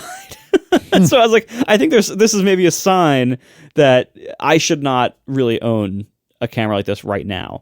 But I did enjoy using it the most, and I got really great pictures from it. But I really enjoyed using the X100V more, and the X100V pictures were close enough in quality, and they were still way better than my iPhone. And I actually slightly preferred the skin tones of the X100V. So again, what I ultimately think would be the best combination here would be an X100, I guess, W, whatever would be the next the next one, X100W with image stabilization. That would be perfect. That would be exactly what I want. Everything else could stay the same. It doesn't even need the higher resolution sensor necessarily. If it just did image stabilization and changed nothing else, that would be enough. That would be amazing. But anyway, so ultimately, I came out of this experience being very appreciative of what modern cameras have. My last camera that I got was an A7R3, I think.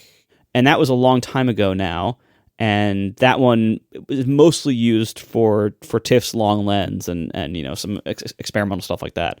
But the modern cameras, there are things about them that I liked, that I was impressed by. First of all, I was very impressed by how incredibly responsive and fast they are.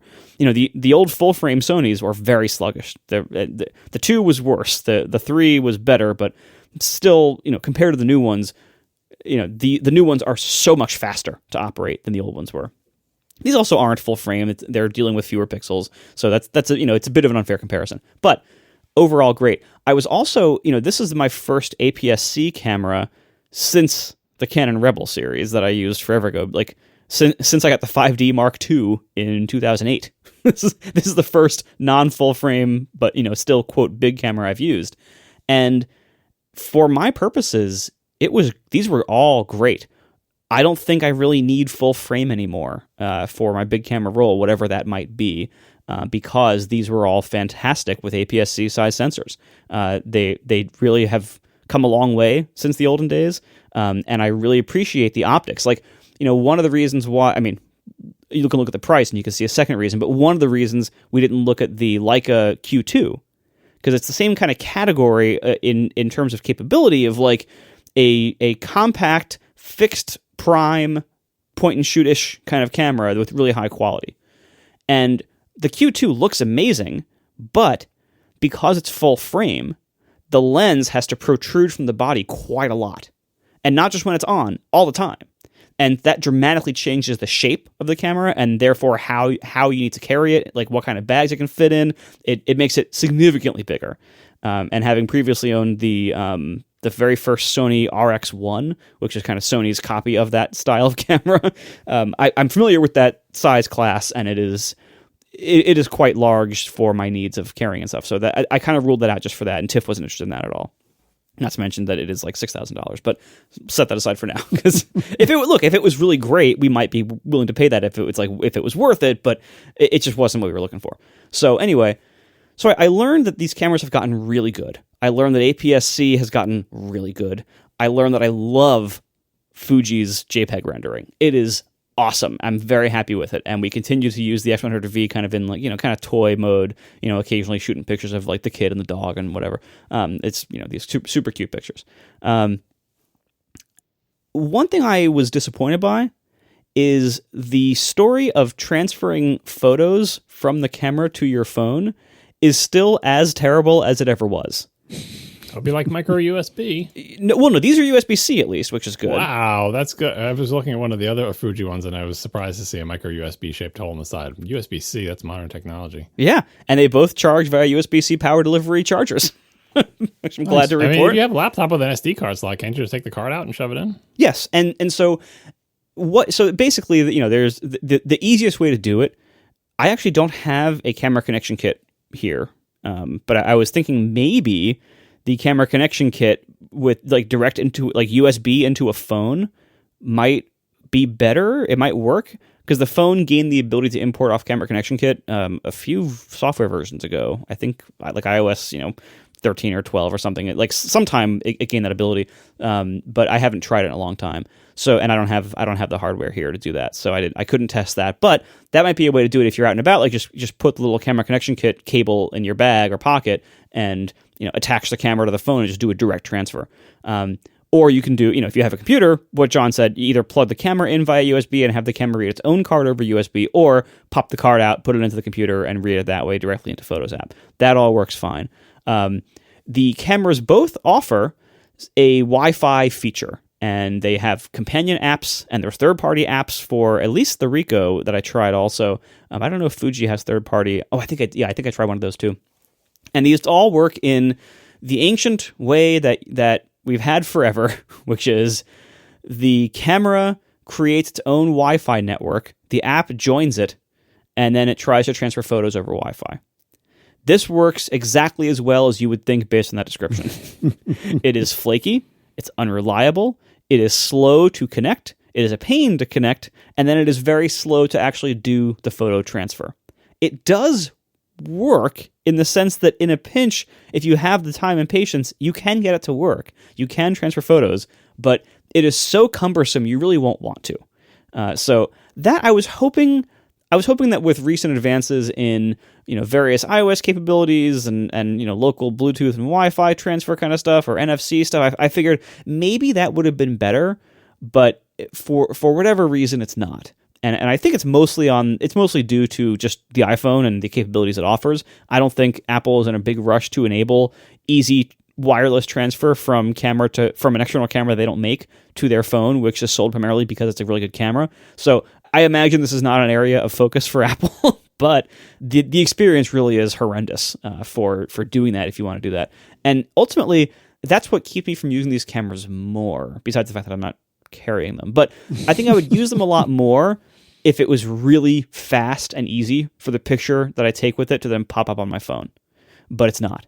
It's neither fast nor easy. So that really holds back the usage of these in practice, because I almost always want that picture to be on my phone so I can do something with it, whether it's sending it to somebody, posting it somewhere, or just editing in some way. Like I pretty much want it on my phone immediately, and I think that's a common need.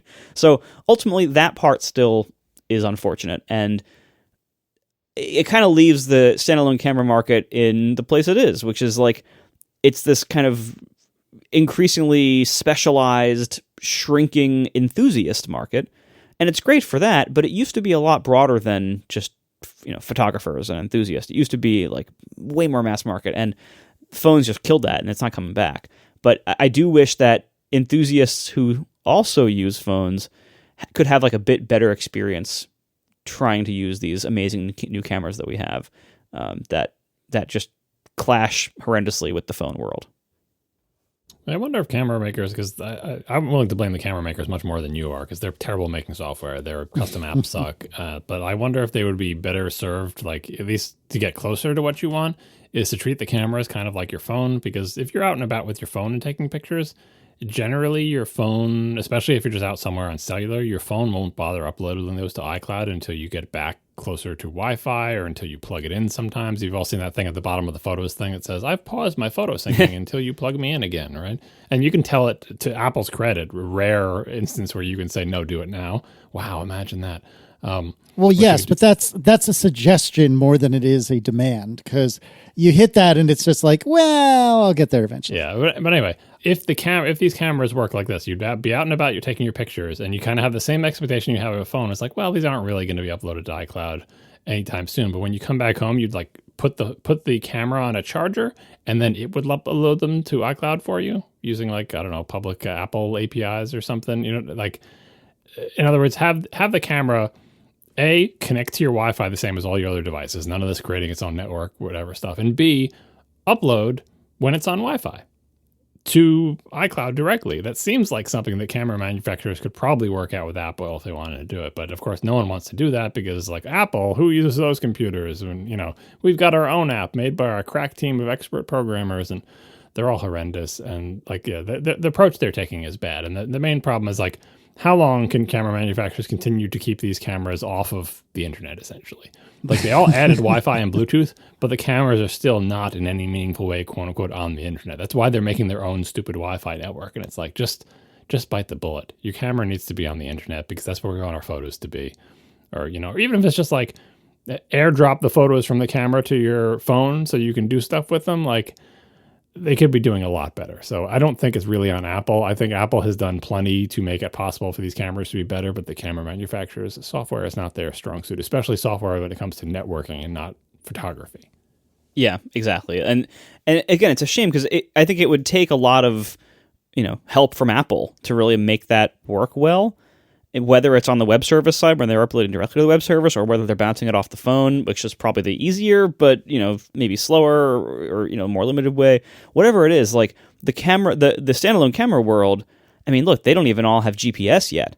Like GPS is still like a kind of optional, rarely seen feature. Don't worry, there's a great companion app that will solve that problem. Ha ha ha. This is one of the things I found out when Marco sent me his other camera. Did you know the Sony GPS thing or whatever, that like there's an app that you run on your phone that connects with the camera and it will like send GPS and stuff, whatever. Each camera can only be connected to one phone, and if your phone is already connected to another camera, it can't be connected to a second one. What? So I've got two Sony cameras, but I've only got one iPhone, and so it's like, well, which camera do you want connected? Because you can't connect both. It's like, seriously? That's seriously dumb. It's ridiculous. So I had to have one connect to my phone and one connect to my wife's phone, but then it's just, and it hardly ever works. Camera software is terrible. Sony just discontinued, in fact, its Sony Play Memories application, which is some really misguided attempt to have like an iPhoto replacement that runs on Mac OS. If you can imagine that, like made by Sony, made by the camera part of Sony. but they would make you have it and install it if you wanted to use a bunch of other features. It was terrible. It's like the software that comes with printers, right? Like that stuff. Like, don't use image capture, use our scanning program, and it's like the worst thing you've ever seen in your life. Sony just discontinued that. I hope they discontinued it because either they're never going to try to make software like that again, which I would recommend, or it's being replaced by something better, which I guess would be the second best. I've never seen an iPhone app by a camera maker that was better than awful. I mean, they're so bad. It amazes me that they launch. Yeah, it amazes me that how do they not crash on launch? Like they're among the worst software I've ever seen on any platform. It's like that in printer software. It's a real race there. Yeah, like it amazes me that they pass app review. They're so bad. Yeah, it's really true. The Olympus one is just as bad, and they've like moved the two pieces of functionality I want, which is occasional downloads and geotagging. They've moved that over the last 8 years between like 2 or 3 different apps. Don't use the OI photo share, what I don't even remember what it's called, but don't use the A app because all that functionality is now in the B app. Fast forward 2 years. Don't use the B app. Now all that functionality is in the C app. Yeah, it's just so ridiculous. And the apps are pieces of garbage too. Yeah, I've had that same problem with Sony and with everyone else. Like it's just like they keep like rewriting the app, or we're gonna bring our multiple brands together, or bring unify our product line, and it's like and then it's funny. You look at the App Store reviews and they all have 1 star because they don't work. Yeah, like they just these camera makers need to like understand that there's an ecosystem they should participate in. These cameras should be on the internet. They should integrate with other existing platforms instead of trying to say like we're gonna make our own version of the Apple Photos app and we're gonna make our own version of in photo editor. So we're going to replace Apple Photos, Lightroom, Photoshop, the thing you use to print calendars and pictures. Like we're going to write all that software from scratch for every platform. Because why wouldn't we? It's like, why would you even attempt that? Like just integrate with the Mac Apple platform, integrate with Windows, and you're done. Like that's all you need to care about. Maybe integrate with Android, iOS, Mac, Windows. Forget about Linux. They'll be fine. Like, that's it. But instead, they try to rewrite the world from scratch, like all in a Sony branded experience where you have to create an account and upload your memory. It's like you think I'm going to give my pictures to the Sony Play Memories application? Are you kidding?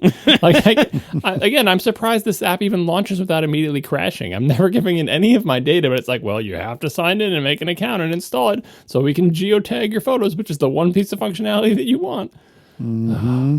It's so bad. I understand why, on some level, they don't do. I mean, first of all, consumer software is not the strength of any of these camera companies, and they've never had a reason to develop it. They certainly don't have the talent or the will or the resources, apparently, because otherwise they would do it. But also, if you look at the role of their devices, I mean, a lot of the standalone camera market now is people like shooting video and stuff like that. It isn't just people taking casual pictures and wanting to upload them to Instagram or whatever. It's like people using these cameras as like semi-pro video capture devices, and it's such a different market, But also, it's kind of a chicken and egg problem. Like the camera makers probably say, well, people buy our cameras so that they don't need to use them with the phones or whatever, or it's a different demand, different markets. But at the same time, it's like maybe that's because using it with a phone sucks so badly. Like maybe if you made it suck less, you could expand to the way larger market of people who have phones and use them most of the time, but want something to take nicer pictures sometimes. Like I don't know. I feel like that could be a lot better. But there's also issues like, I think a huge issue with trying to make cameras themselves smarter is battery life. And not necessarily like active use battery life, but standby battery life. The camera batteries, they're not that big compared to phone batteries, and the cameras have a lot of these pretty power hungry components. They have bright screens, usually at least one screen, often 2. They're super bright, super high refresh. The image processing pipeline is super high powered. They have big power demands and small batteries, and to add Wi-Fi and or cellular and or GPS to that mix, which I think you would need.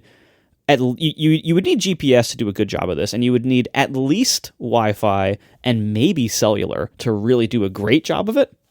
But then you're basically making a phone, and so you're going to need a phone-sized battery, and you're going to need it to be charged every night, and that's not really what that market does. That's not how that market behaves, and so it would be a pretty big shift for that market to really enter the the phone compatibility market in a good way to actually make a good experience, because it would probably mean having the device be basically a phone, where it has its own cellular connection, it has its own GPS, it records everything, it uploads it to a cloud service over cellular as you're shooting, and maybe it can sync it to the phone that way. That is what it would actually take, I think, to do it really well. But I don't know how many people are willing to, first of all, buy a cell plan for their camera. Second of all, buy a camera to begin with, and then, charge it every night. And so, you can start to see when you start thinking about what it would actually take, you can start to see why they haven't done this yet. But I have to think that the first person who ever does it well, if that ever happens, would benefit quite a lot from that, because as we've seen from phones, people are willing to pay a lot to have a really great camera that they can bring with them, easily and easily upload to social media and stuff. That right now is the cell phone, but it doesn't always have to be for everybody. It's always going to be that for most people, but there is a market for higher end use. There is a market for enthusiasts who want to be able to take nice pictures with a little bit more dedicated equipment with better manual controls and maybe, obviously larger optics, larger sensor to get really great results, but then want that picture on their phone as soon as possible. And that's, I think, a pretty big market. And I wish they would address it, but for whatever reason, that has not come to pass. And some of those reasons are good reasons, but I bet not all of them. And I bet this could be made a lot better. And it just hasn't been. And they could recontain the strengths that they have now. Like one of the strengths that I think about when I'm at the beach with my camera is, we're talking about when you take it with a phone and it's ready, available for sharing immediately. And if you're lucky, it might be uploaded unless your Photos app says it doesn't want to sync because it's on cellular. But if I'm standing knee deep in the water taking pictures with my camera, the good thing with the existing cameras I've gone from is they have removable media. So if I took a bunch of pictures and filled up a card, I can take that card out of the camera, put it in a little hard plastic case, put it in a backpack, put it way far away from the water, and then go take some more pictures.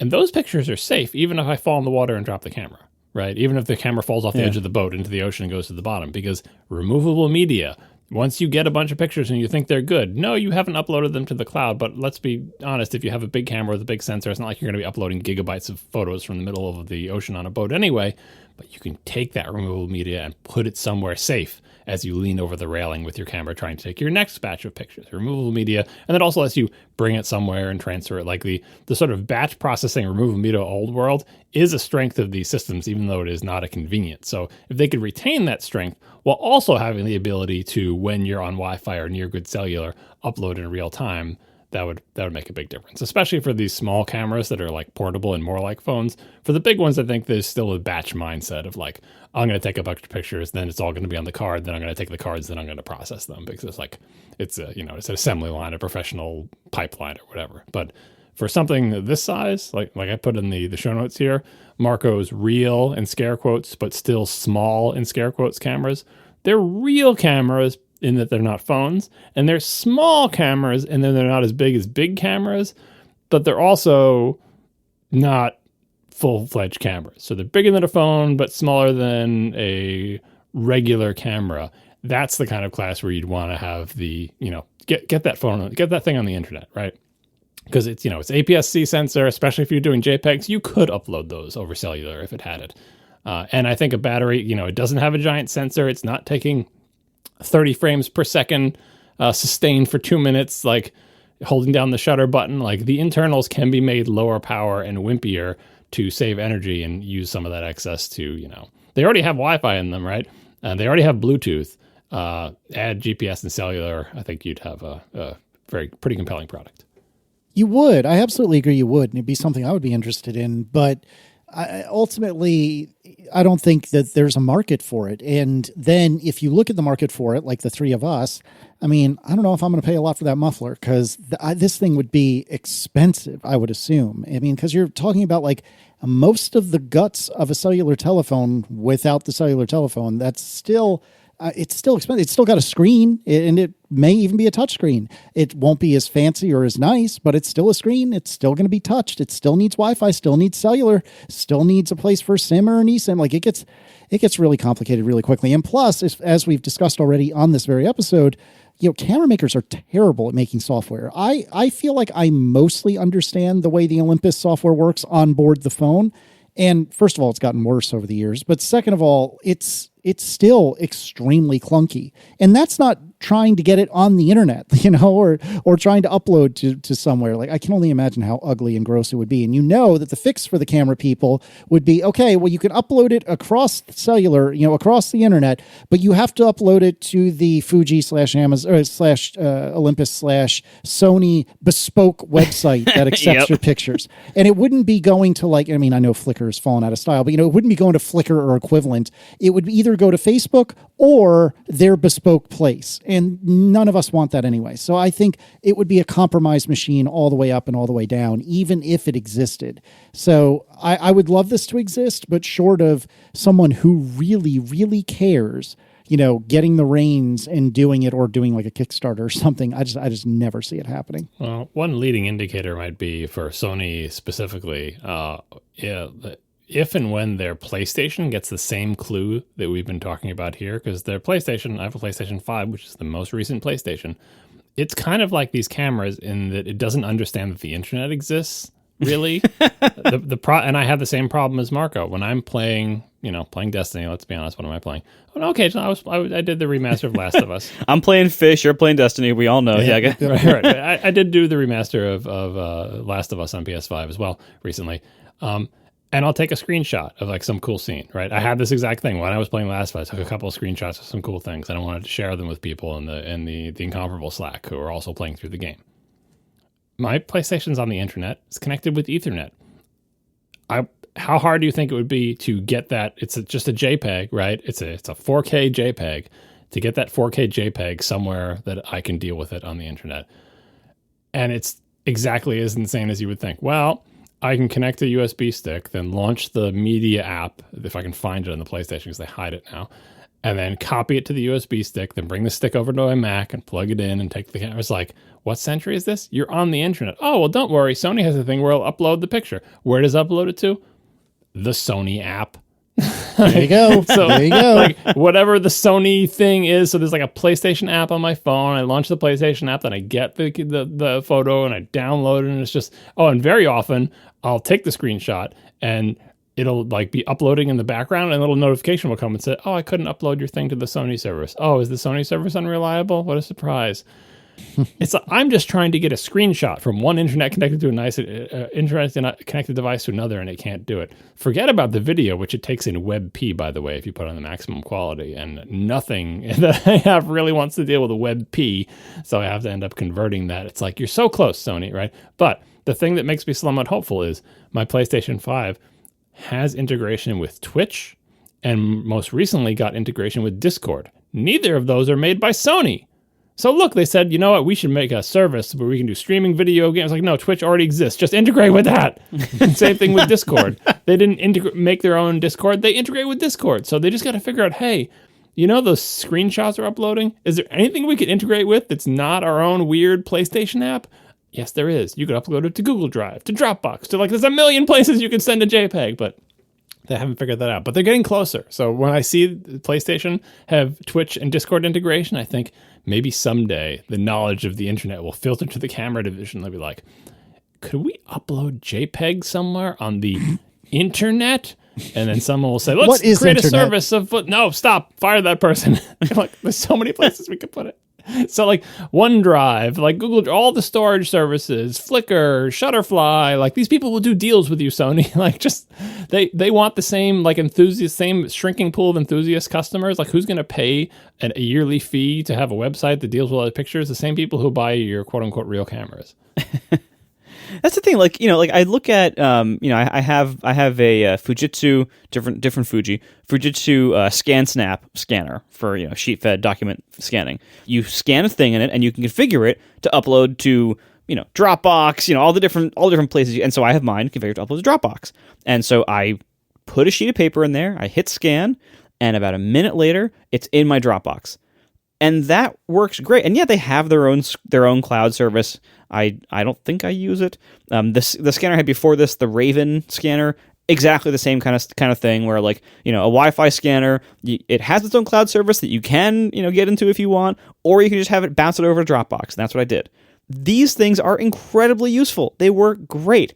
Like, why can't cameras do that? Why can't, like, I know that the idea of making a camera into a, cellular connected, full-blown phone that can upload things anywhere you are to a cloud service, that's a little ambitious. I get that. What if you started small, like we were saying earlier? What if just when you plug the camera in at home to charge it, it would automatically connect to your regular Wi-Fi network and upload the pictures to your Dropbox or Box or iCloud Drive or whatever? That would be a pretty good starting point. It's still way easier than ever having to, like, pop the card out and put it into an SD card slot, God knows where, and it's way better than the apps. Anytime I have to open a little flappy door on the side of a camera, they've already lost. Like, and never mind that the doors in Sony cameras are historically awful, but no, that should never happen. Like, you have Wi-Fi. I should never have to open that little flappy door. Yeah. So anyway, I hope that this industry doesn't totally die off before somebody has figured this out. I think it's going to, unfortunately. No, but I hear you. It's not going to. This is the type of thing that's always going to stay around because it becomes narrow and special interest, and that's just the way it stays. Because, like, you'll always be able to make a better camera with more money and without being distracted by other stuff. With more money and more space, you'll always be able to make a better camera. So as good as phone cameras get, if I told you have 5 times as much money and 15 times as much volume, you'll make a better camera. Yeah. And honestly, the X100V was hard to get. It is in extremely high demand. It's backordered everywhere. People are selling it for premiums on eBay and stuff. Like, it was very hard to get. These have followings. I don't think the following is very large anymore, but there is a dedicated following. And if you make a really great camera, I mean, look, the Leica thing was almost $6,000, and people buy that. Like, by all accounts, the people who have it typically have very good things to say about it. So there is clearly a market for this. It's not going to be as big as the phone camera market, and it's not going to be as big as the past standalone camera market, but there is definitely still a market. And if you serve that market well, you can have a pretty big hit in your hands. And by all accounts, the Fuji X100V is a huge hit. Like, people love it. It's not even that new. I think it's like a year or two old. You still can't get it because it's like people love this thing. So the market is there, but it could be so much better. There's so much missed potential here. And the Sony in particular, what Sony does with their big camera things, it's funded a lot by the bigger industries because Sony sells sensors for phone cameras as well, and sensors for, like that. Sony's research into sensor technology and optical technology, and these other companies that do the same thing, like, they can be making most of their volume and revenue by selling camera things, but they're transferring technology in both directions, both from the stuff they do put in the cameras comes to their big cameras and vice versa. So, there's lots of synergies there. Like, it's kind of like we mostly sell, like, affordable cars to regular people, but then we have a luxury division that sells expensive cars to people who are enthusiasts or whatever, like, and not even just a Toyota Lexus, but more like a Toyota Bentley. Right. Like, and that's the breakdown. And there's synergies because we learn whether it's electric drive cranes or battery technology, that stuff transfers between Bentleys and Toyotas, right? Because they're all cars. They're just different cars in different price and size classes for different customers. You can think of these cameras as the Mac Pro of the camera market, whereas the iPhones are the, MacBook, I guess. Strange analogy. I'm sorry. Thanks to our sponsors this week, Squarespace and Kolide. Thanks to our members who support us directly. You can join at atp.fm/join. And we will talk to you next week. Now the show is over. They didn't even mean to begin, 'cause it was accidental. Oh, it was accidental. John didn't do any research. Marco and Casey wouldn't let him, 'cause it was accidental. Oh, it was accidental. And you can find the show notes at atp.fm. And if you're into Twitter, you can follow them at CASEYLISS. So that's Casey Liss, MARCOARMENT, Marco Arment, SIR. R-A-C, USA, Syracuse. It's accidental. They didn't mean to. Accidental. Tech podcast so long.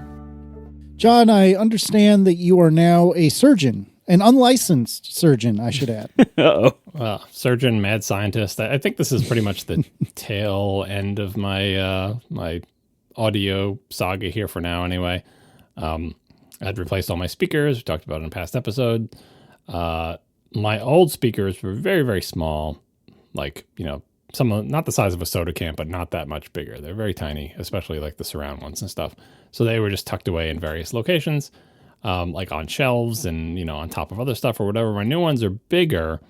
And I also wanted to get them better positioned. And they're big enough that they can't kind of be tucked somewhere. So they had to be, I had to find some way to, in particular, to get my front, right, and left speakers.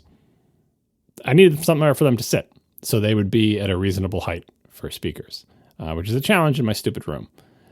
So one of them, that's to the right of the television, to the right-ish of the television, it is not positioned in an ideal place because my room is not ideal, but I did the best I can.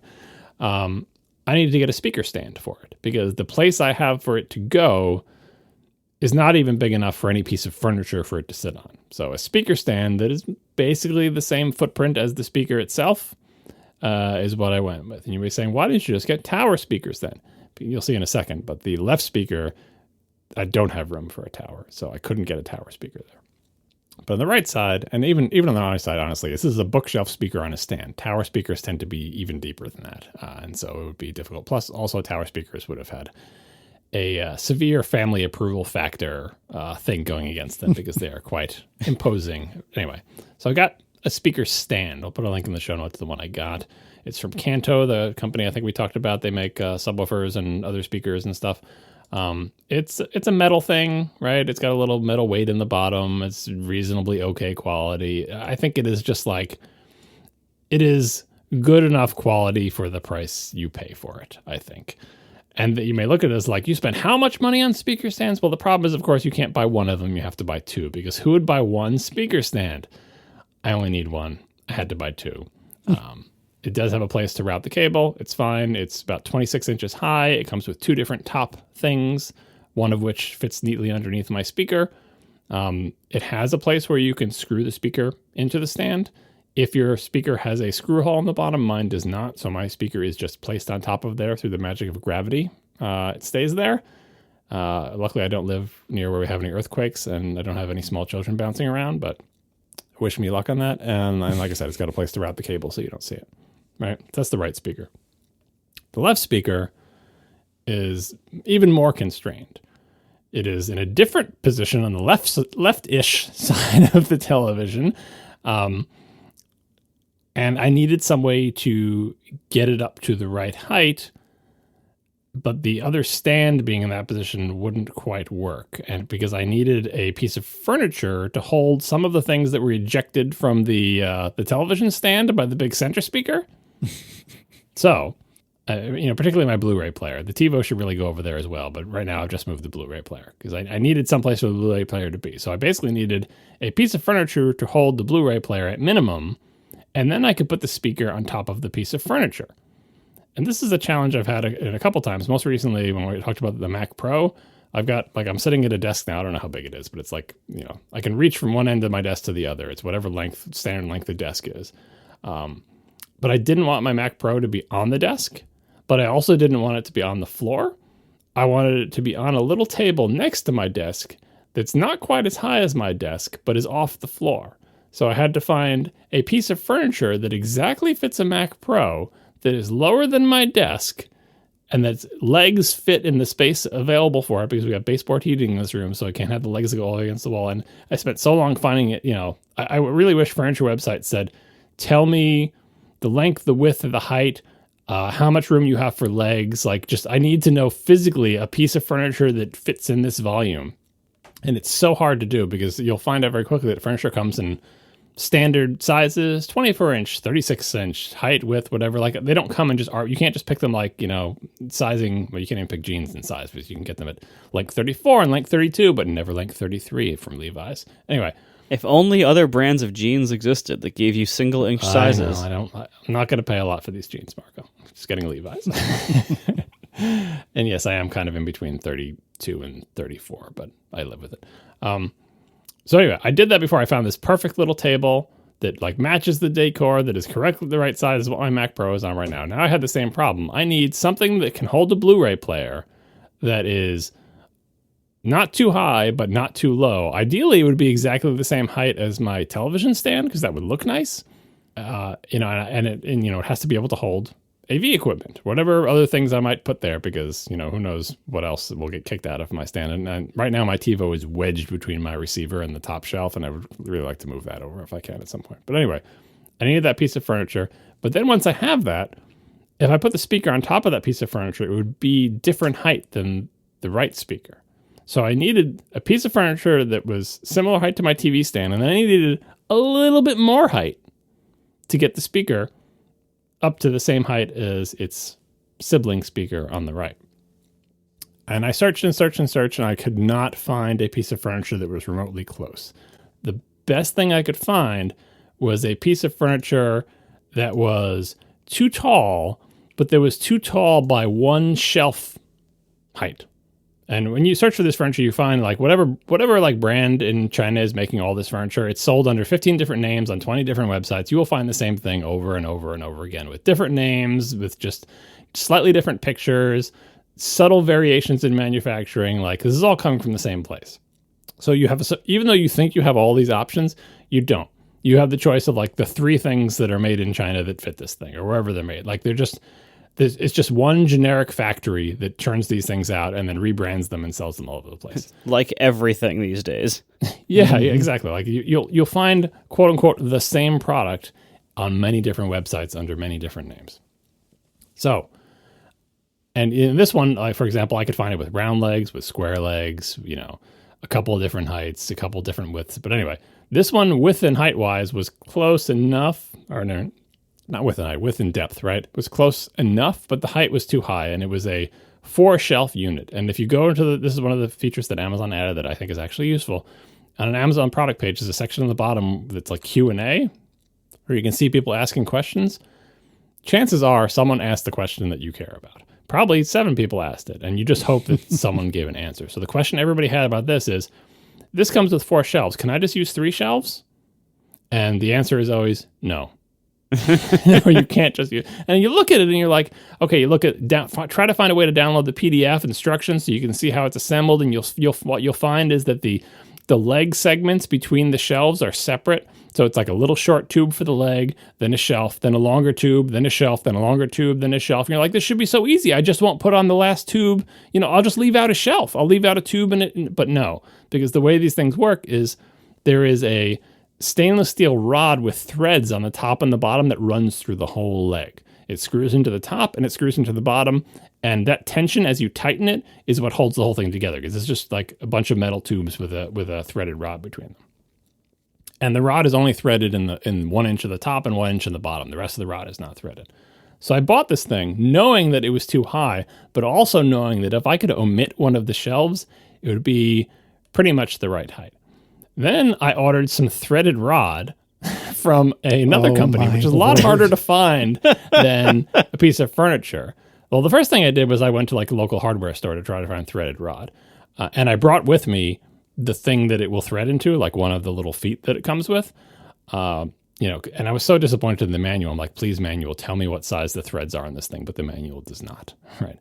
So I just went there and I tried all the different threaded rod, and none of it fit. And I'm like, because all the threaded rod was whatever, imperial measures, non-metric, right?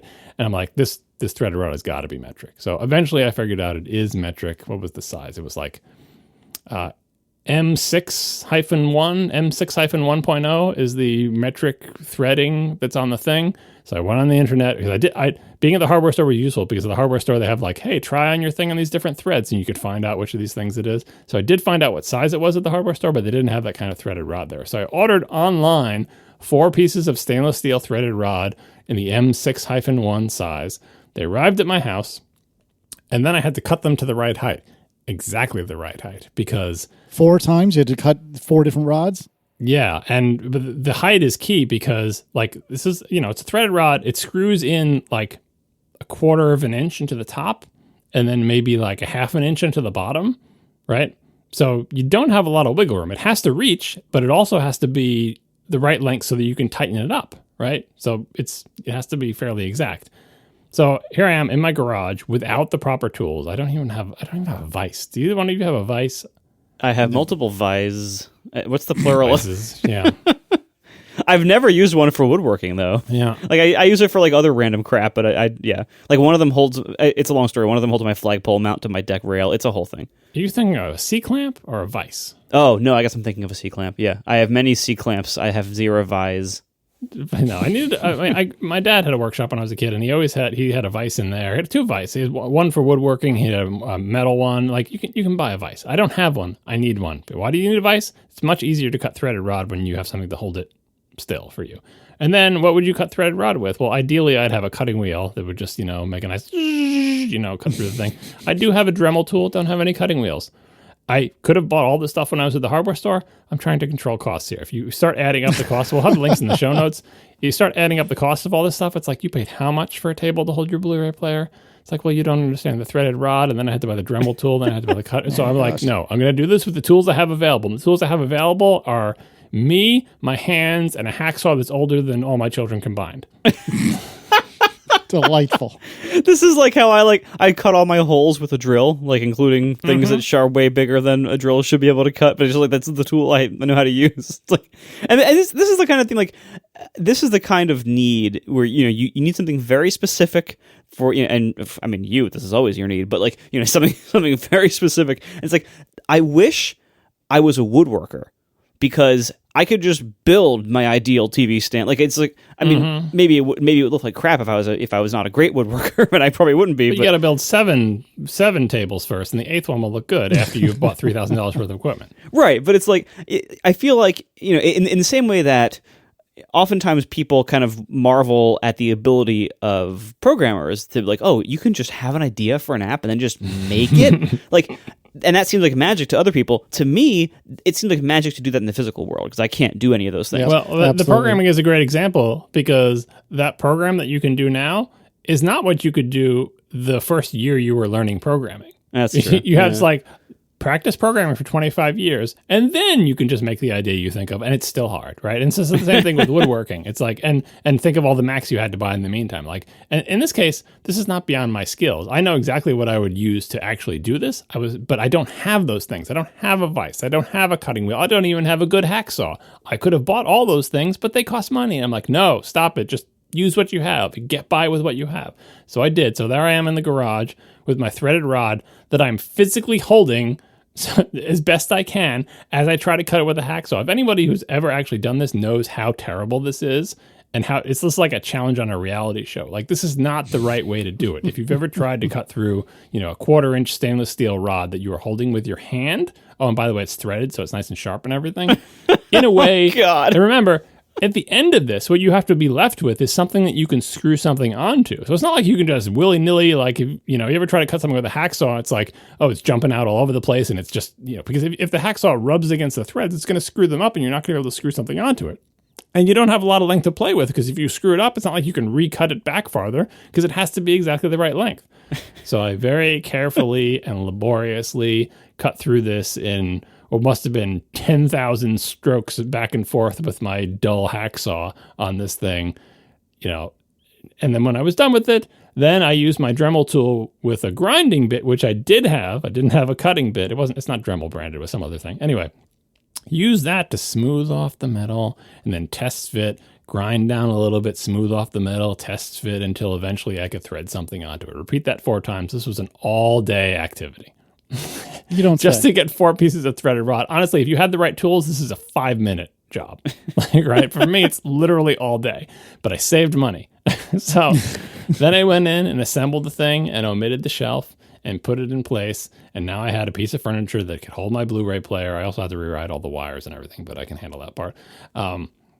that's pretty much the same height as my TV stand that fits into the little spot and kind of matches the decor. Although my daughter did say she thought I should have gotten the rectangle legs instead of the round one. But it's like, what can you do? And now finally, I need something to go on top of that thing to make my speaker on the left the same height as the one on the right. And lo and behold, through the magic of Christmas or the magic of, I don't know, whatever magic this is, Kanto, the same company that made my speaker stands, also makes smaller speaker stands. And the smaller speaker stands, the Kanto SP6, which are 6 inches high, the smaller speaker stands on top of the piece of furniture that I cut down with new pieces of threaded rod almost exactly equals the height of the big speaker stand. It was a Christmas miracle. So, of course, I had to buy 2 of them, and they were also horrendously expensive. And now I have one tall and one short speaker stand that I have no use for, but someday I might. So I was very excited by this because this almost never happens, that I took a flyer on buying this piece of furniture and buying this threaded rod to try to make a piece of furniture that I wanted, and it worked. And then I found the same branded, matching, exact speaker stand for left and right that added to my furniture, make something that is within a half an inch of each other. And it was very exciting. I would show you a picture of it, but everyone would just throw up about the positioning of the speakers. I'm doing the best I can in the room that I have, but I'm happy with it. The only other thing that I still have a question about is I didn't route the cable through the smaller one because I felt like the cable it's so short that the routing of it would make it look uglier. Like it would go in and up and out and around versus just connecting to the back of the speaker. It's only 6 inches high. So anyway, links to all these will be in the show notes. If you want speaker stands, I can recommend these as adequate for the price that is charged. They are not great, but they're also not bad. I was afraid I would get speaker stands and they would be just like weak, wimpy metal that would fall over and wobble or whatever. These have like adjustable rubber feet on them, which is really important for my house that doesn't have level floors. And they match each other, and they have cable routing, and they're made of thick, heavy metal, and they have nice pads on top of them. So I think the only thing I have left now is the replacement subwoofer, because I did sell my old 5.1 setup, and the subwoofer went with it. So now I have an empty spot ready for a replacement subwoofer to go in there. But in the meantime, no one in the family is complaining about lack of bass, so maybe it's just me wanting to blow the house down when I watch blockbuster movies, and I'll work on that for the future. Maybe I'll use some of the money I'm getting selling all my old AV equipment, because I sold my old receiver and I sold my old 5.1 system. I think I'm probably going to go up to the attic and start pulling a Marco and like finding like old iPads and stuff to see if I can exchange them to Apple for some money if they're still good, because I'm trying to turn all my old junk into some spending cash so I can have a little bit of extra money for the sound system. But I think I'm pretty much at not at the end, but at a good stopping point, and the family is enjoying the new setup. All right, so the family is experiencing the new setup. I am enjoying the new setup when watching television with the family, but most importantly, the family is not complaining about the new setup. That's a success. That's important. Right. If they don't say, this sounds weird, I don't like this, I can't hear what they're saying, no one says anything. And it's not because they're sparing my feelings, believe me, because if they had any issues with it, they would let me know. So I feel like this has been a big success, that I have a thing that I enjoy that no one else in the family complains about. And we've been watching, this maybe just be correlation, but we have been watching more television shows as a family in the quote-unquote good TV room instead of like watching it in a bedroom or on iPad. So I feel like this has been a great success. Yeah, that's a win. Well, congratulations on all of your glory. Yeah. Maybe I can sell individual speakers. No, I'm never going to sell these individual speaker stands, because someday, like when I move to my retirement home, I'll be like, finally, I can use my 2 equal size speaker stands. I just don't know if it's going to be the small ones or the big ones.